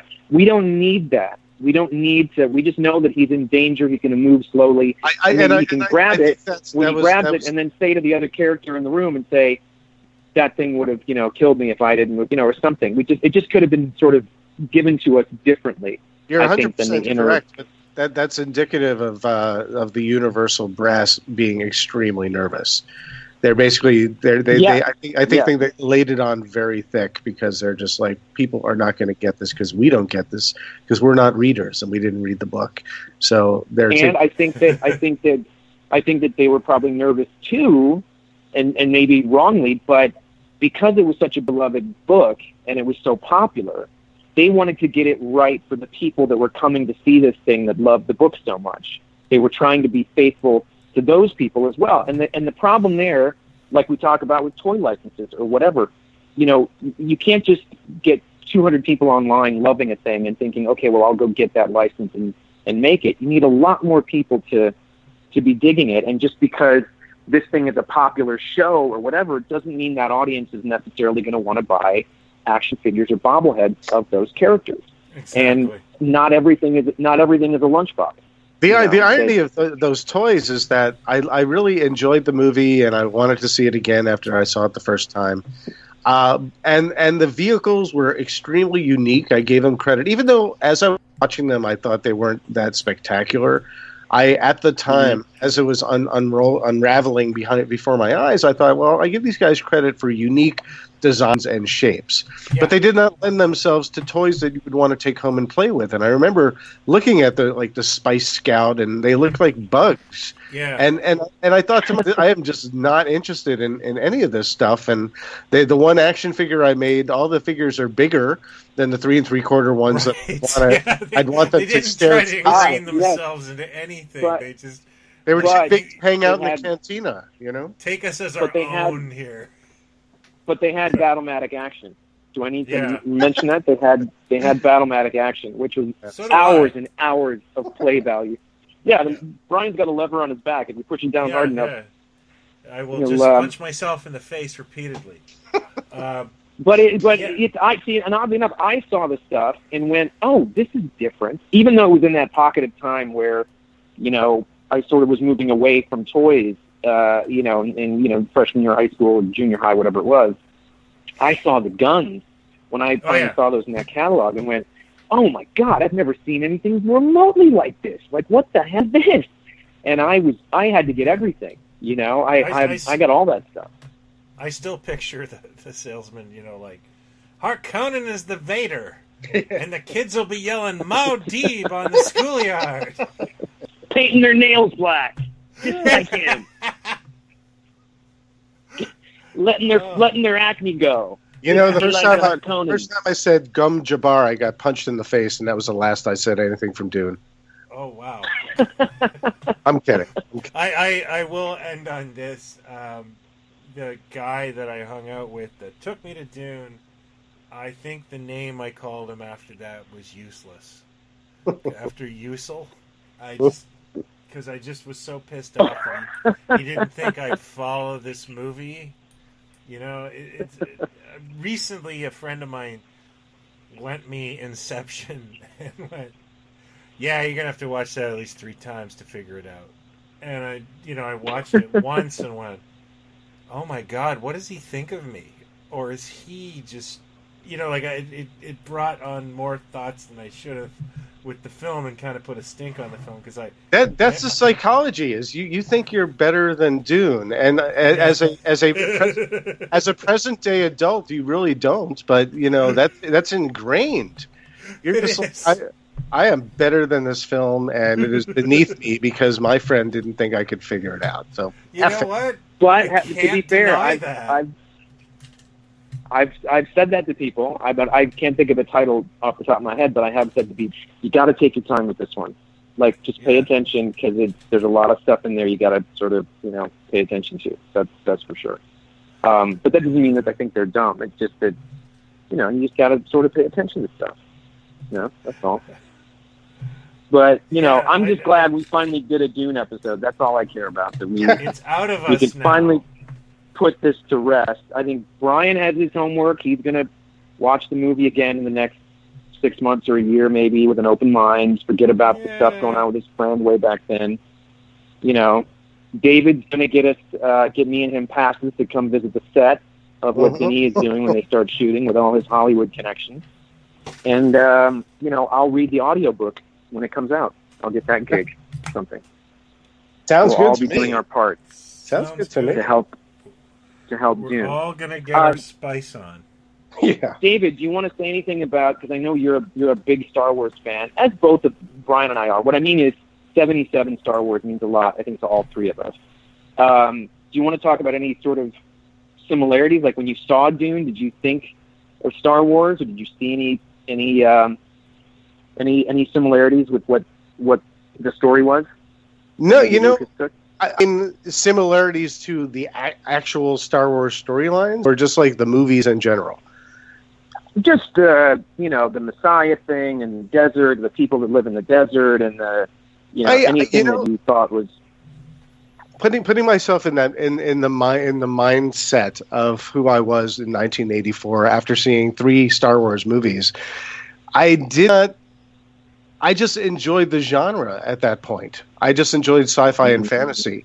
And not every movie had to be another Star Wars for me. In fact, Star Wars, when it had the chance to be another Star Wars the third time around, was a disappointment to me. Return of the Jedi was a disappointment to me. Me too. Yeah. I liked a lot about it. But there's some magical stuff in it, but there's some duds in there. There's much more disappointment after the incredibly high setup of Empire Strikes Back that I felt like the movie was phoned in. That's the nutshell version. I could really obviously dissect that. So coming off of that, we'll have you back for the Return of the Jedi. Happy to do it. Yeah, that'd be fun. But that's an interesting thing. Like maybe a lot of this has to do with the age we all were when Star Wars hit. Like, Dune is not. You wouldn't bring a 7 or 8 year old kid to see Dune. It was more for a slightly older audience, and unfortunately, that audience isn't going to be running out buying action figures and sandworms and stuff. I think that's the big, big problem. You couldn't. They tried to sell it like Star Wars, and it's not. It's just not. It's a big disconnect. Yeah, it's discordant. Yeah. So when I saw Dune, I didn't make Star Wars connections at all, other than maybe special effects comparisons, thinking that the special effects in space compared to Star Wars were not as good. They felt a bit cheap. But I thought these special effects overall felt a little cheesy. But I still enjoyed it, and I still enjoyed all the sandworms. But I really felt I could really sort of pick out all the sort of the blue screen action and the miniatures and the matte paintings. It was all I had a much more trained eye by that time. I was 16 years old, and by that time I had read everything you could read about making a movie. Excuse me.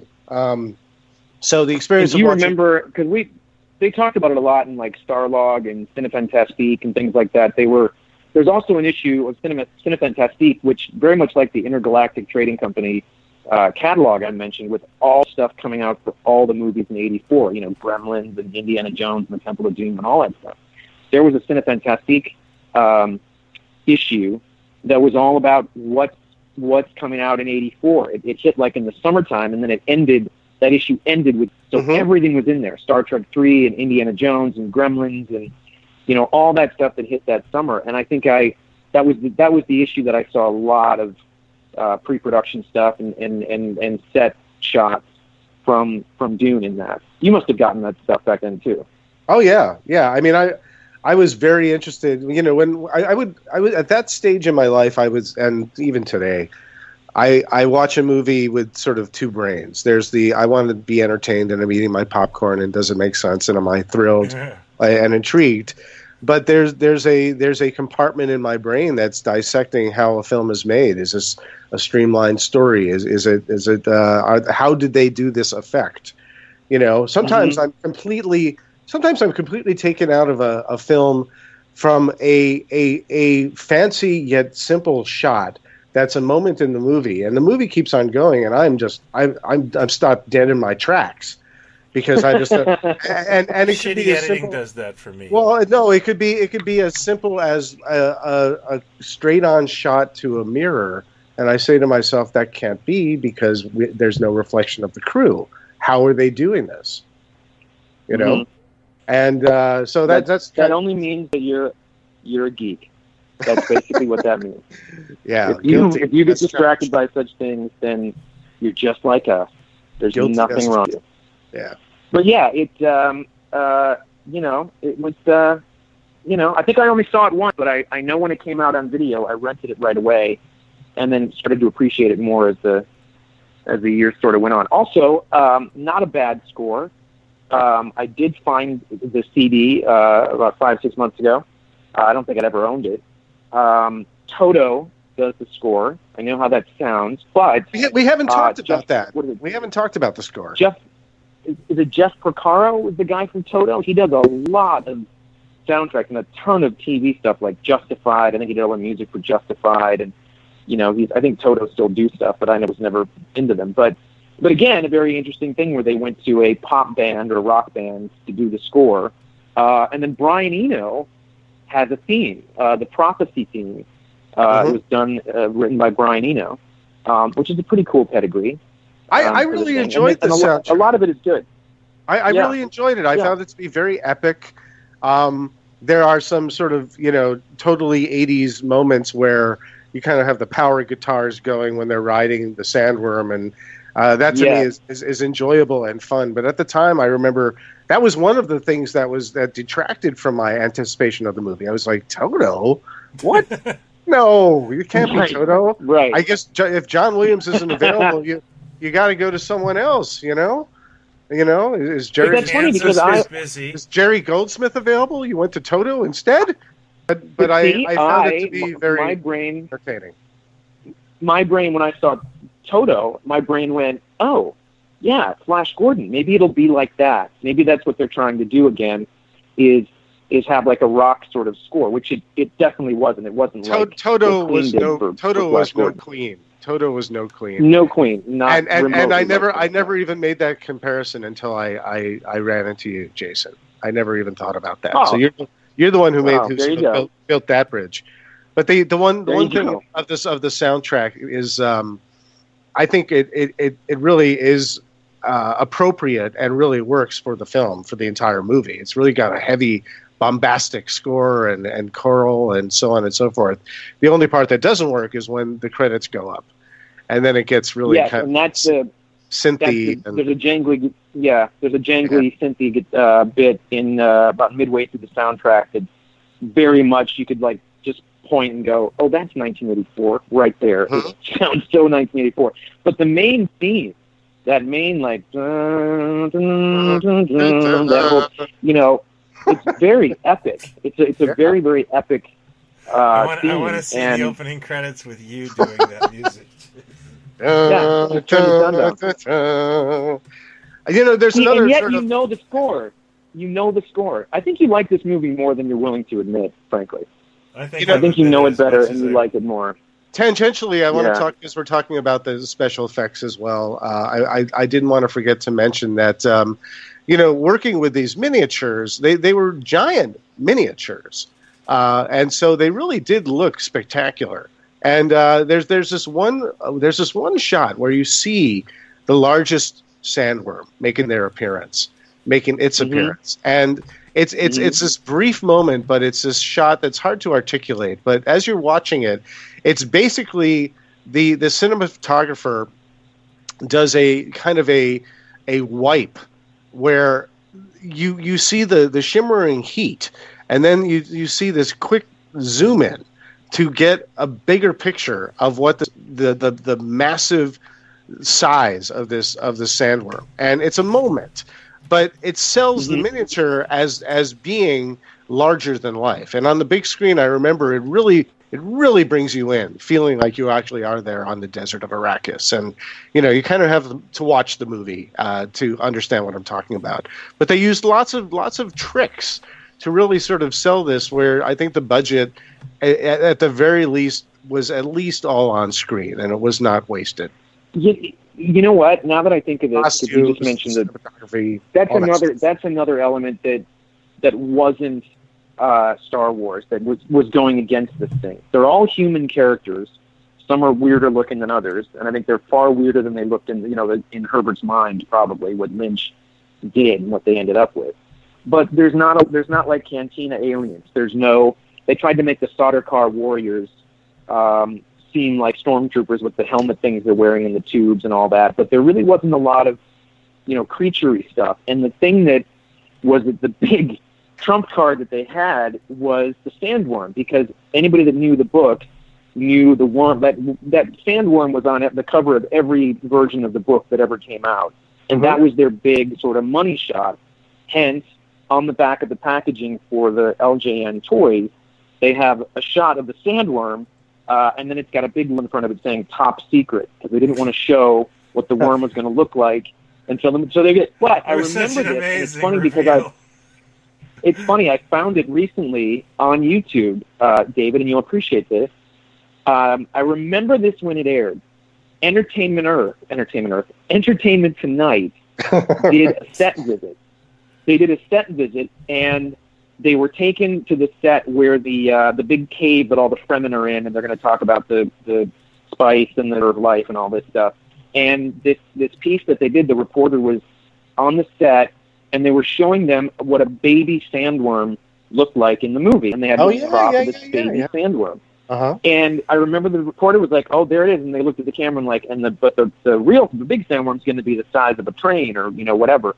But that baby sandworm is not in the finished film. It is in the TV version. Uh-huh. There's a shot of it in the TV version somewhere, but it's not in the main film. But I found that Entertainment Tonight piece. I think it's on YouTube. You can find it, because I know you used to work for Entertainment Tonight, so you get a kick out of that. But yeah, the worm was their big. That was going to be the big attraction to this thing. Was like, well, we've got the sandworm, and everybody knows what that is, and so that's our King Kong or whatever.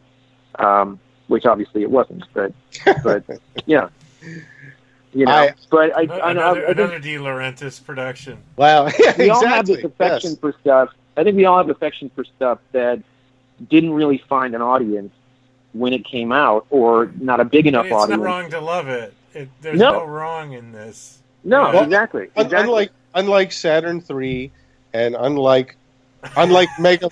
How dare you? Unlike Megaforce, and arguably unlike Black Hole, I do believe that you can revisit Dune, and it grows on you, as opposed to really limits itself with the age. That's my opinion. Thank you. I could not agree more, and I say that enjoying the Black Hole, and when I revisited it a few years ago, it was just putting me to sleep. And as much as I love the look of Tron, and I loved that movie as a kid and everything, you know, the look is what is most interesting about Tron, the design and everything. Dune is something I think that people appreciate more the more you see it.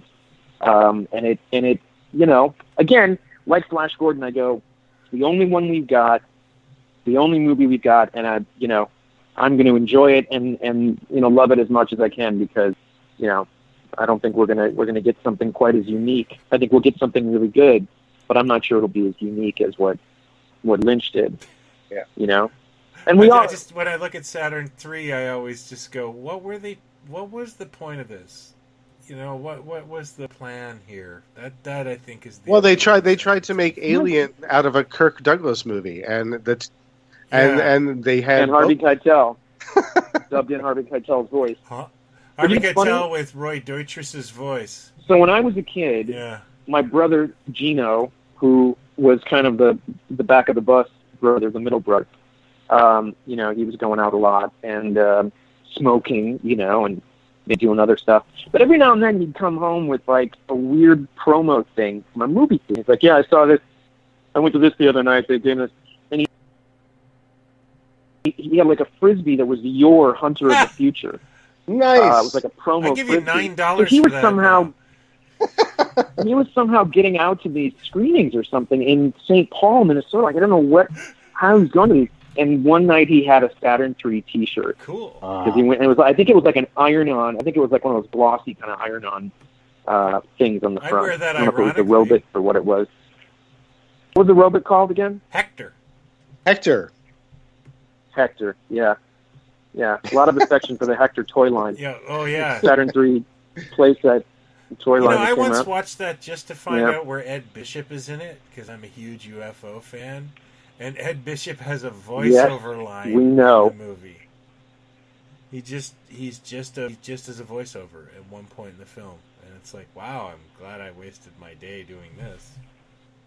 I have to say because we're talking about all these movies, and this is tangential, and you can keep it or lose it. I just read today that they're redoing RoboCop yet again. Yeah, with Neil Blomkamp though. Oh boy! But that doesn't excite me at all. No, it doesn't excite me at direct all. Sequel to Neil the Blomkamp Weber films. And Blomkamp does understand, like, you know, the first film is a bit of like rich versus poor, and Blomkamp certainly gets that. Sorry. Wait a second. To the point of you want to talk about depressing movies. You want to talk about bumming me out. Everything Blomkamp has done has bummed me the shit out. They are so as amazing. I think District 9 is. It's an incredible movie. I never ever need to see that again. Right. To watch these creatures, Elysium and Chappie. Shit happening. God, Chappie, forget it. Like, just I couldn't being mean to a robot. But Chappie gave me a lifelong love of the Ant Word. So I've got that going for me. Neil Blomkamp being attached to something means I'm probably going to get my heart broken if I go see it, and I'm not going to go see it. Elysium had such a thick message. I had a real trouble with it, but I actually liked it when I saw it. But like looking at the trailer was Elysium like, oh God, did he go to the James Cameron School of Message, where you just beat the crap out of someone with it? Mm-hmm. Just too hard to get through. I'm not sure I finished Chappie, but I got through Elysium, and I could not tell you what it was about. I know that he wore like a suit of armor kind of thing at one point, and he was bald, but I couldn't even tell you what the hell that movie was about. Well, maybe Blomkamp has talent, no doubt. I also just don't give a crap about RoboCop. I think RoboCop 1 is a perfect film. I hate RoboCop 2, and RoboCop 3, let's not even talk about it, and the TV series that was made in Toronto, and I think some things are just, and this might seem blasphemous, but I didn't need a Predator 2. I didn't need another RoboCop. I was fine with 1 because they're great. Okay, now Predator is a great example because somebody online posted the trailer for the new Shane Black movie, The Predator. Yeah. And everybody's, oh, it's this, it's that, oh, I don't know about things. And I wrote a comment, I'm like, the only Predator that counts for me is the first movie. Yeah, it's a great movie. Everything else I've seen that involves this character has been absolute shit. So the fact that Shane Black is doing something with this character, and I like his stuff, fills me with more hope than... if it never happened, I don't care. Going into horror, I love Halloween. The rest of it can piss off. Like, I know they're making it again, but it's like the first one is great. Escape from New York. We did not need an Escape from L.A. I've never met anyone that's disagreed with me on that one.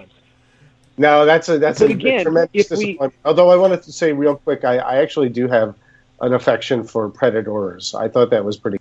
You know what I think? Well, that wasn't bad. That was okay. You're right. Is that the one with Lawrence Fishburne? Lawrence Fishburne was in that. Is that the one with? Is that the one that from that '70s show, the Robert Rodriguez? Yeah. Topher Grace. That's the one that had Predators, but it wasn't. Yeah, it wasn't terrible. One that you're thinking of. Yeah. What's the one I'm thinking of that had what's his name, Adrian Brody and Lawrence Fishburne? Is that Predators? Okay, yeah, that wasn't bad. That wasn't crap. It wasn't bad. But I'm saying that Escape from New York, if somebody had made another film with Snake Plissken, great, I would have gone, okay, I wouldn't mind more of these. I don't need Snake it. Plissken had great potential, but they just remade Escape from New York, which I didn't think needed to be done. Would have liked. Well, they've also. They've been wanting to reboot that for a million years. It hasn't been rebooted. Well, I think what Rod wants to do it. I would be okay with a reboot if it made more sense, but that's not something you can really dissect. It's more of a fun movie. Yeah, and this will bring it all the way back to Dune again, and Villeneuve, Denis that's doing the new one, is Blade Runner. Like, I never thought about it. I never really cared. I never read anything that ever we'd get another Blade Runner, and certainly not with Harrison Ford. And so when I heard about it, it was like, okay. But then when his name got attached, that's when I went, oh, this is probably going to be okay. This could be really interesting. And then as it went on, it's like the Solo thing. I wanted nothing to do with it, especially with the Lego twins, whatever the hell their names are. And it's because Lord and Miller, yeah. Lord and Miller. As soon as they got dropped, and Howard, not because I'm a Howard fan, but I went, okay, this will be okay. We're not making a full-on comedy here, which is just a dumb idea. And then the more I saw, the better it was. But I served my whole life another version of this character or whatever. So it's all about the execution. And I'm put it this way, I'm very curious. Not even optimistic, but really curious to see what he does with Dune and how they're going to present this story, what we're going to start to hear, what angles they're going to go for and stuff. Mm-hmm. And they should cast an unknown. I think they should cast a young guy who's fairly unknown. Maybe he's done a couple of things. I don't know. I think that'll be great because I think you can focus on story if you're not distracted by the casting. Yes. So you don't want Jonah Hill. Exactly, and no gloss. Don't want Jonah Hill. No, I want Jonah Hill. I want the chubby Jonah Hill, not the skinny Jonah Hill. And you're also, I don't know if you guys knew it, but Peter Berg, the director Peter Berg, was attached to make a Dune. Yeah, and he was going to do it. He's a very visceral director. I mean, obviously you have to. I think Battleship sunk any possibility of him doing Dune because Battleship was terrible. But he is still a very good director. But I think I think it was. We talked about it for a long time. Yeah. He is capable of putting together a well-crafted action piece where you can see how they're thinking from moment to moment, and that's I think what he would bring to the table with that. But I don't think the vision that Dune required. No. That Villeneuve agree. Definitely would have, and so and Villeneuve I think has the chops to craft an epic action story with complicated thinking characters that would be coherent as well. So I guess my one hope for Villeneuve is I think he's capable of handling the scope. I just hope he doesn't lose the elements of simplicity for a broad audience. That really my other hope that better.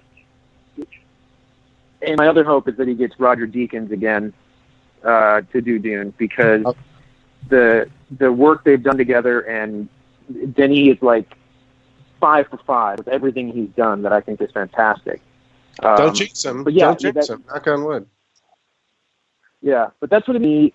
Get the essence there, but make it more commercial and more streamlined. You know, PG-13 is fine, but just we don't need to know every damn thing. You know, every bit of detail. You know. But there you go. There you go. We covered Dune. We covered Saturn. We're almost as long as the movie. You know, I can't wait for our yes episode. The destruction of Jared. I just watched last week. Jared Sin. Oh my god! Of course you did. Of course you just watched it. You can't sit through Dune again, but you're watching the destruction of Jared Sin for the 10th time because on Blu-ray, didn't you? No, you I did, found it you? on Full Movies on Reddit. It was a terrible print. Uh-huh. I watched it just out of... God, all right. I have no defense against this. You're correct. I was watching Jared Sin when I should have been doing something. You should have been Duning. You should have been Duning is what you should have been doing. Metal Storm, The Destruction of Jared Sin, and Space Hunter, Adventures in the Forbidden Zone have always been the movie to me, even though they're radical. Oh my god, they were 3D. I totally get that. Yep. Yeah. I saw Space Hunter in the theater because I saw the trailer, and maybe there was a picture in Starlog, and I went, "Ooh, I gotta go see this." And I saw Metal Storm in the theater, and the coolest thing in the commercial or the trailer was the bad guy's arm going out towards the camera and shooting a liquid. Because I went, I've never seen somebody like spray a liquid out of their arm or whatever. That's about 2.5 seconds in the entire movie, and it is the best part of the entire film. At that time, I don't even know who's in that channels, movie. And one of those channels was a preview channel for the movie network. I think it was called Super Choice or First Choice or something like that. And Metal Storm, like I must have seen that trailer 1,000 times as a kid. So I rented it when my parents would go out and get that giant VCR, and I rented that movie. Yeah, it's horribly disappointing, and it's one of those things where I keep circling back, like maybe I can finish it now. And it's sort of a Western, I guess. Hoping it's going to get better. Tim Thomerson, Richard Mall, Kelly Preston. I was Googling the entire cast the other night. Like this was like 2 days ago. I was watching this. The part I really love is, he's driving around in that Road Warrior vehicle, and they keep panning to his like console, which is just Christmas lights.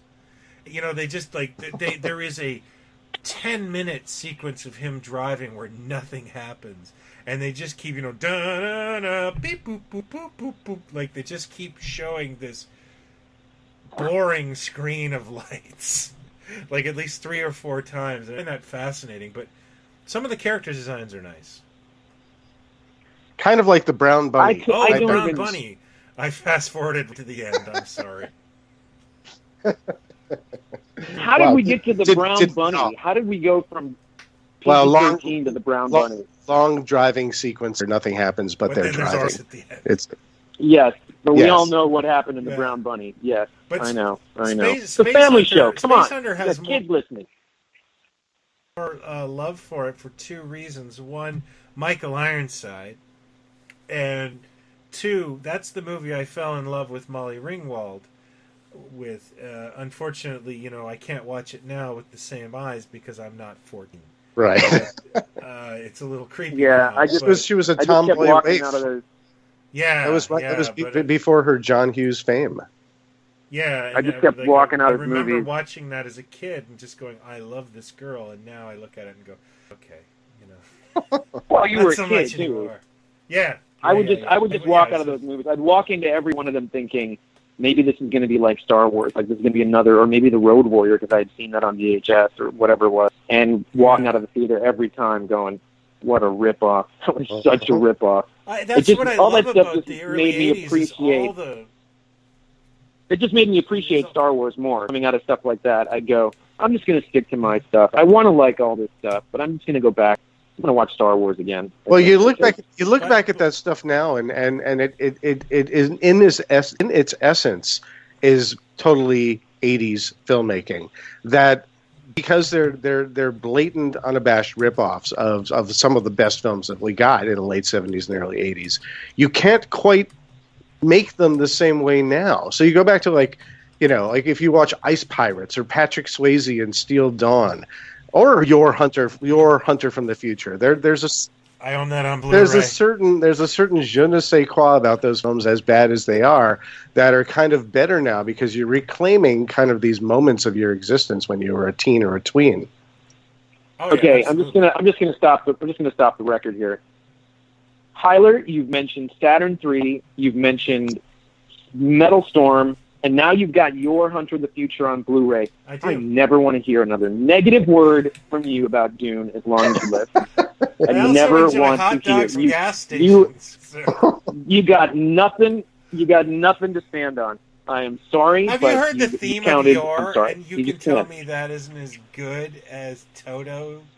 I don't know. I guarantee they're no Toto. Whoever that was, is no Toto. Is that Reb Brown? Is that Reb Brown? Is Rev Meffin Brown. Yes, it was Captain America. Captain America Brown. Yeah. Were they marketing campaign that stole the spaceships from Close Encounters of the Third Kind? Is that what? I thought Puma Man stole those. Yeah, and if you look at Yor Hunter from the Future, if you look at the ad campaign on the poster, he's standing atop this sort of rock outcropping in like Monument Valley style place, and behind him are a bunch of spaceships like sort of sucking with beams of light coming down, and they're the exact they're sucking all right. Exact same shape as the mothership from Close Encounters. It's like, and I remember. I have a real fascination with Italian ripoff cinema. I really do. Yeah, I know you do. Oh, we know. Yeah. We know you do. Yeah. It's the rat toys of Hollywood cinema. That's exactly where I'm going with that. Yes. There was another Entertainment Tonight that I saw when Space Hunter came out, and the two anchors were there, and it was toward the end of the show, and they made some kind of joke, and they're like, "But what about who's ever heard of a parking lot in a space movie or whatever?" Oh yeah, and they cut to the clip. Lot. They cut to the clip and they slow it down frame by frame, and you can see cars in a parking lot near the effect shot where the ship crashes or something happens. And they did it on Entertainment Tonight. Stuff. Yeah. That got out, and I think it tanked the film. Otherwise, it's an unappreciated masterpiece. Otherwise, it would have made a fortune. Yes, you're right. The parking lot thing got out in the playground. It's one of my wife's favorite sci-fis, by the way. So look what you've done to her. We have that. No, I didn't do that to her. She rented, loved it. Poor woman. Yeah, poor woman. It's one of the things. All right. Let's not get ornery about our guilt. Let's not end our friendship over Space Hunter. And David's got like a premiere to go to because he's a big shot movie writer, and he's got to go be at a premiere or something. Or right? What are you seeing tonight? What are you doing tonight? Seeing the new Mission Impossible movie. Oh, nice. Having similar evenings. I'm going to a dollar store. Well, Brian, you get and Jason, you guys get to some of the most amazing collectibles nooks and crannies that are extremely enviable. And so, yes, I get to see Mission Impossible ahead of time, but I learn from you too about certain things that I sometimes have forgotten from my childhood. So I'm always keeping my eye out on Plaid Stallions, for reminders of my youth. We're I go to garage sales every Saturday morning at 6 a.m. For this very same reason. It's not always profitable, but it is a lot of fun. So. Yeah, you show stuff on there that I am slowly but surely going broke trying to reclaim my childhood on eBay. Yeah, and eBay is not the way to do it. But you really have to go to the best thing. I got a Revel dinosaur model kit at a show, a convention where it was the box was in terrible condition. But this was the beloved Styracosaurus that I had as a kid, and I had the model. If you remember those dinosaur models. I had one, yeah. And I hadn't had it since I was a kid. It was long gone, and I saw this in a beaten up box, and I opened up the box. The pieces were in there, and I feigned as much disinterest as I could. And I said to the vendor, I'm just like, "Oh, are you selling this?" "Yeah." And I said, "Does it have all the pieces?" "I think so." And I said, "Well, how much for it?" Expecting it to be like $30, $40, $50 at the very least. He's like, "Well, I don't know. What do you think's fair?"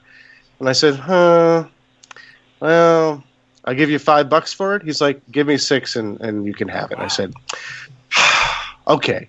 And I walked away like I felt like I just ripped off Fort Knox.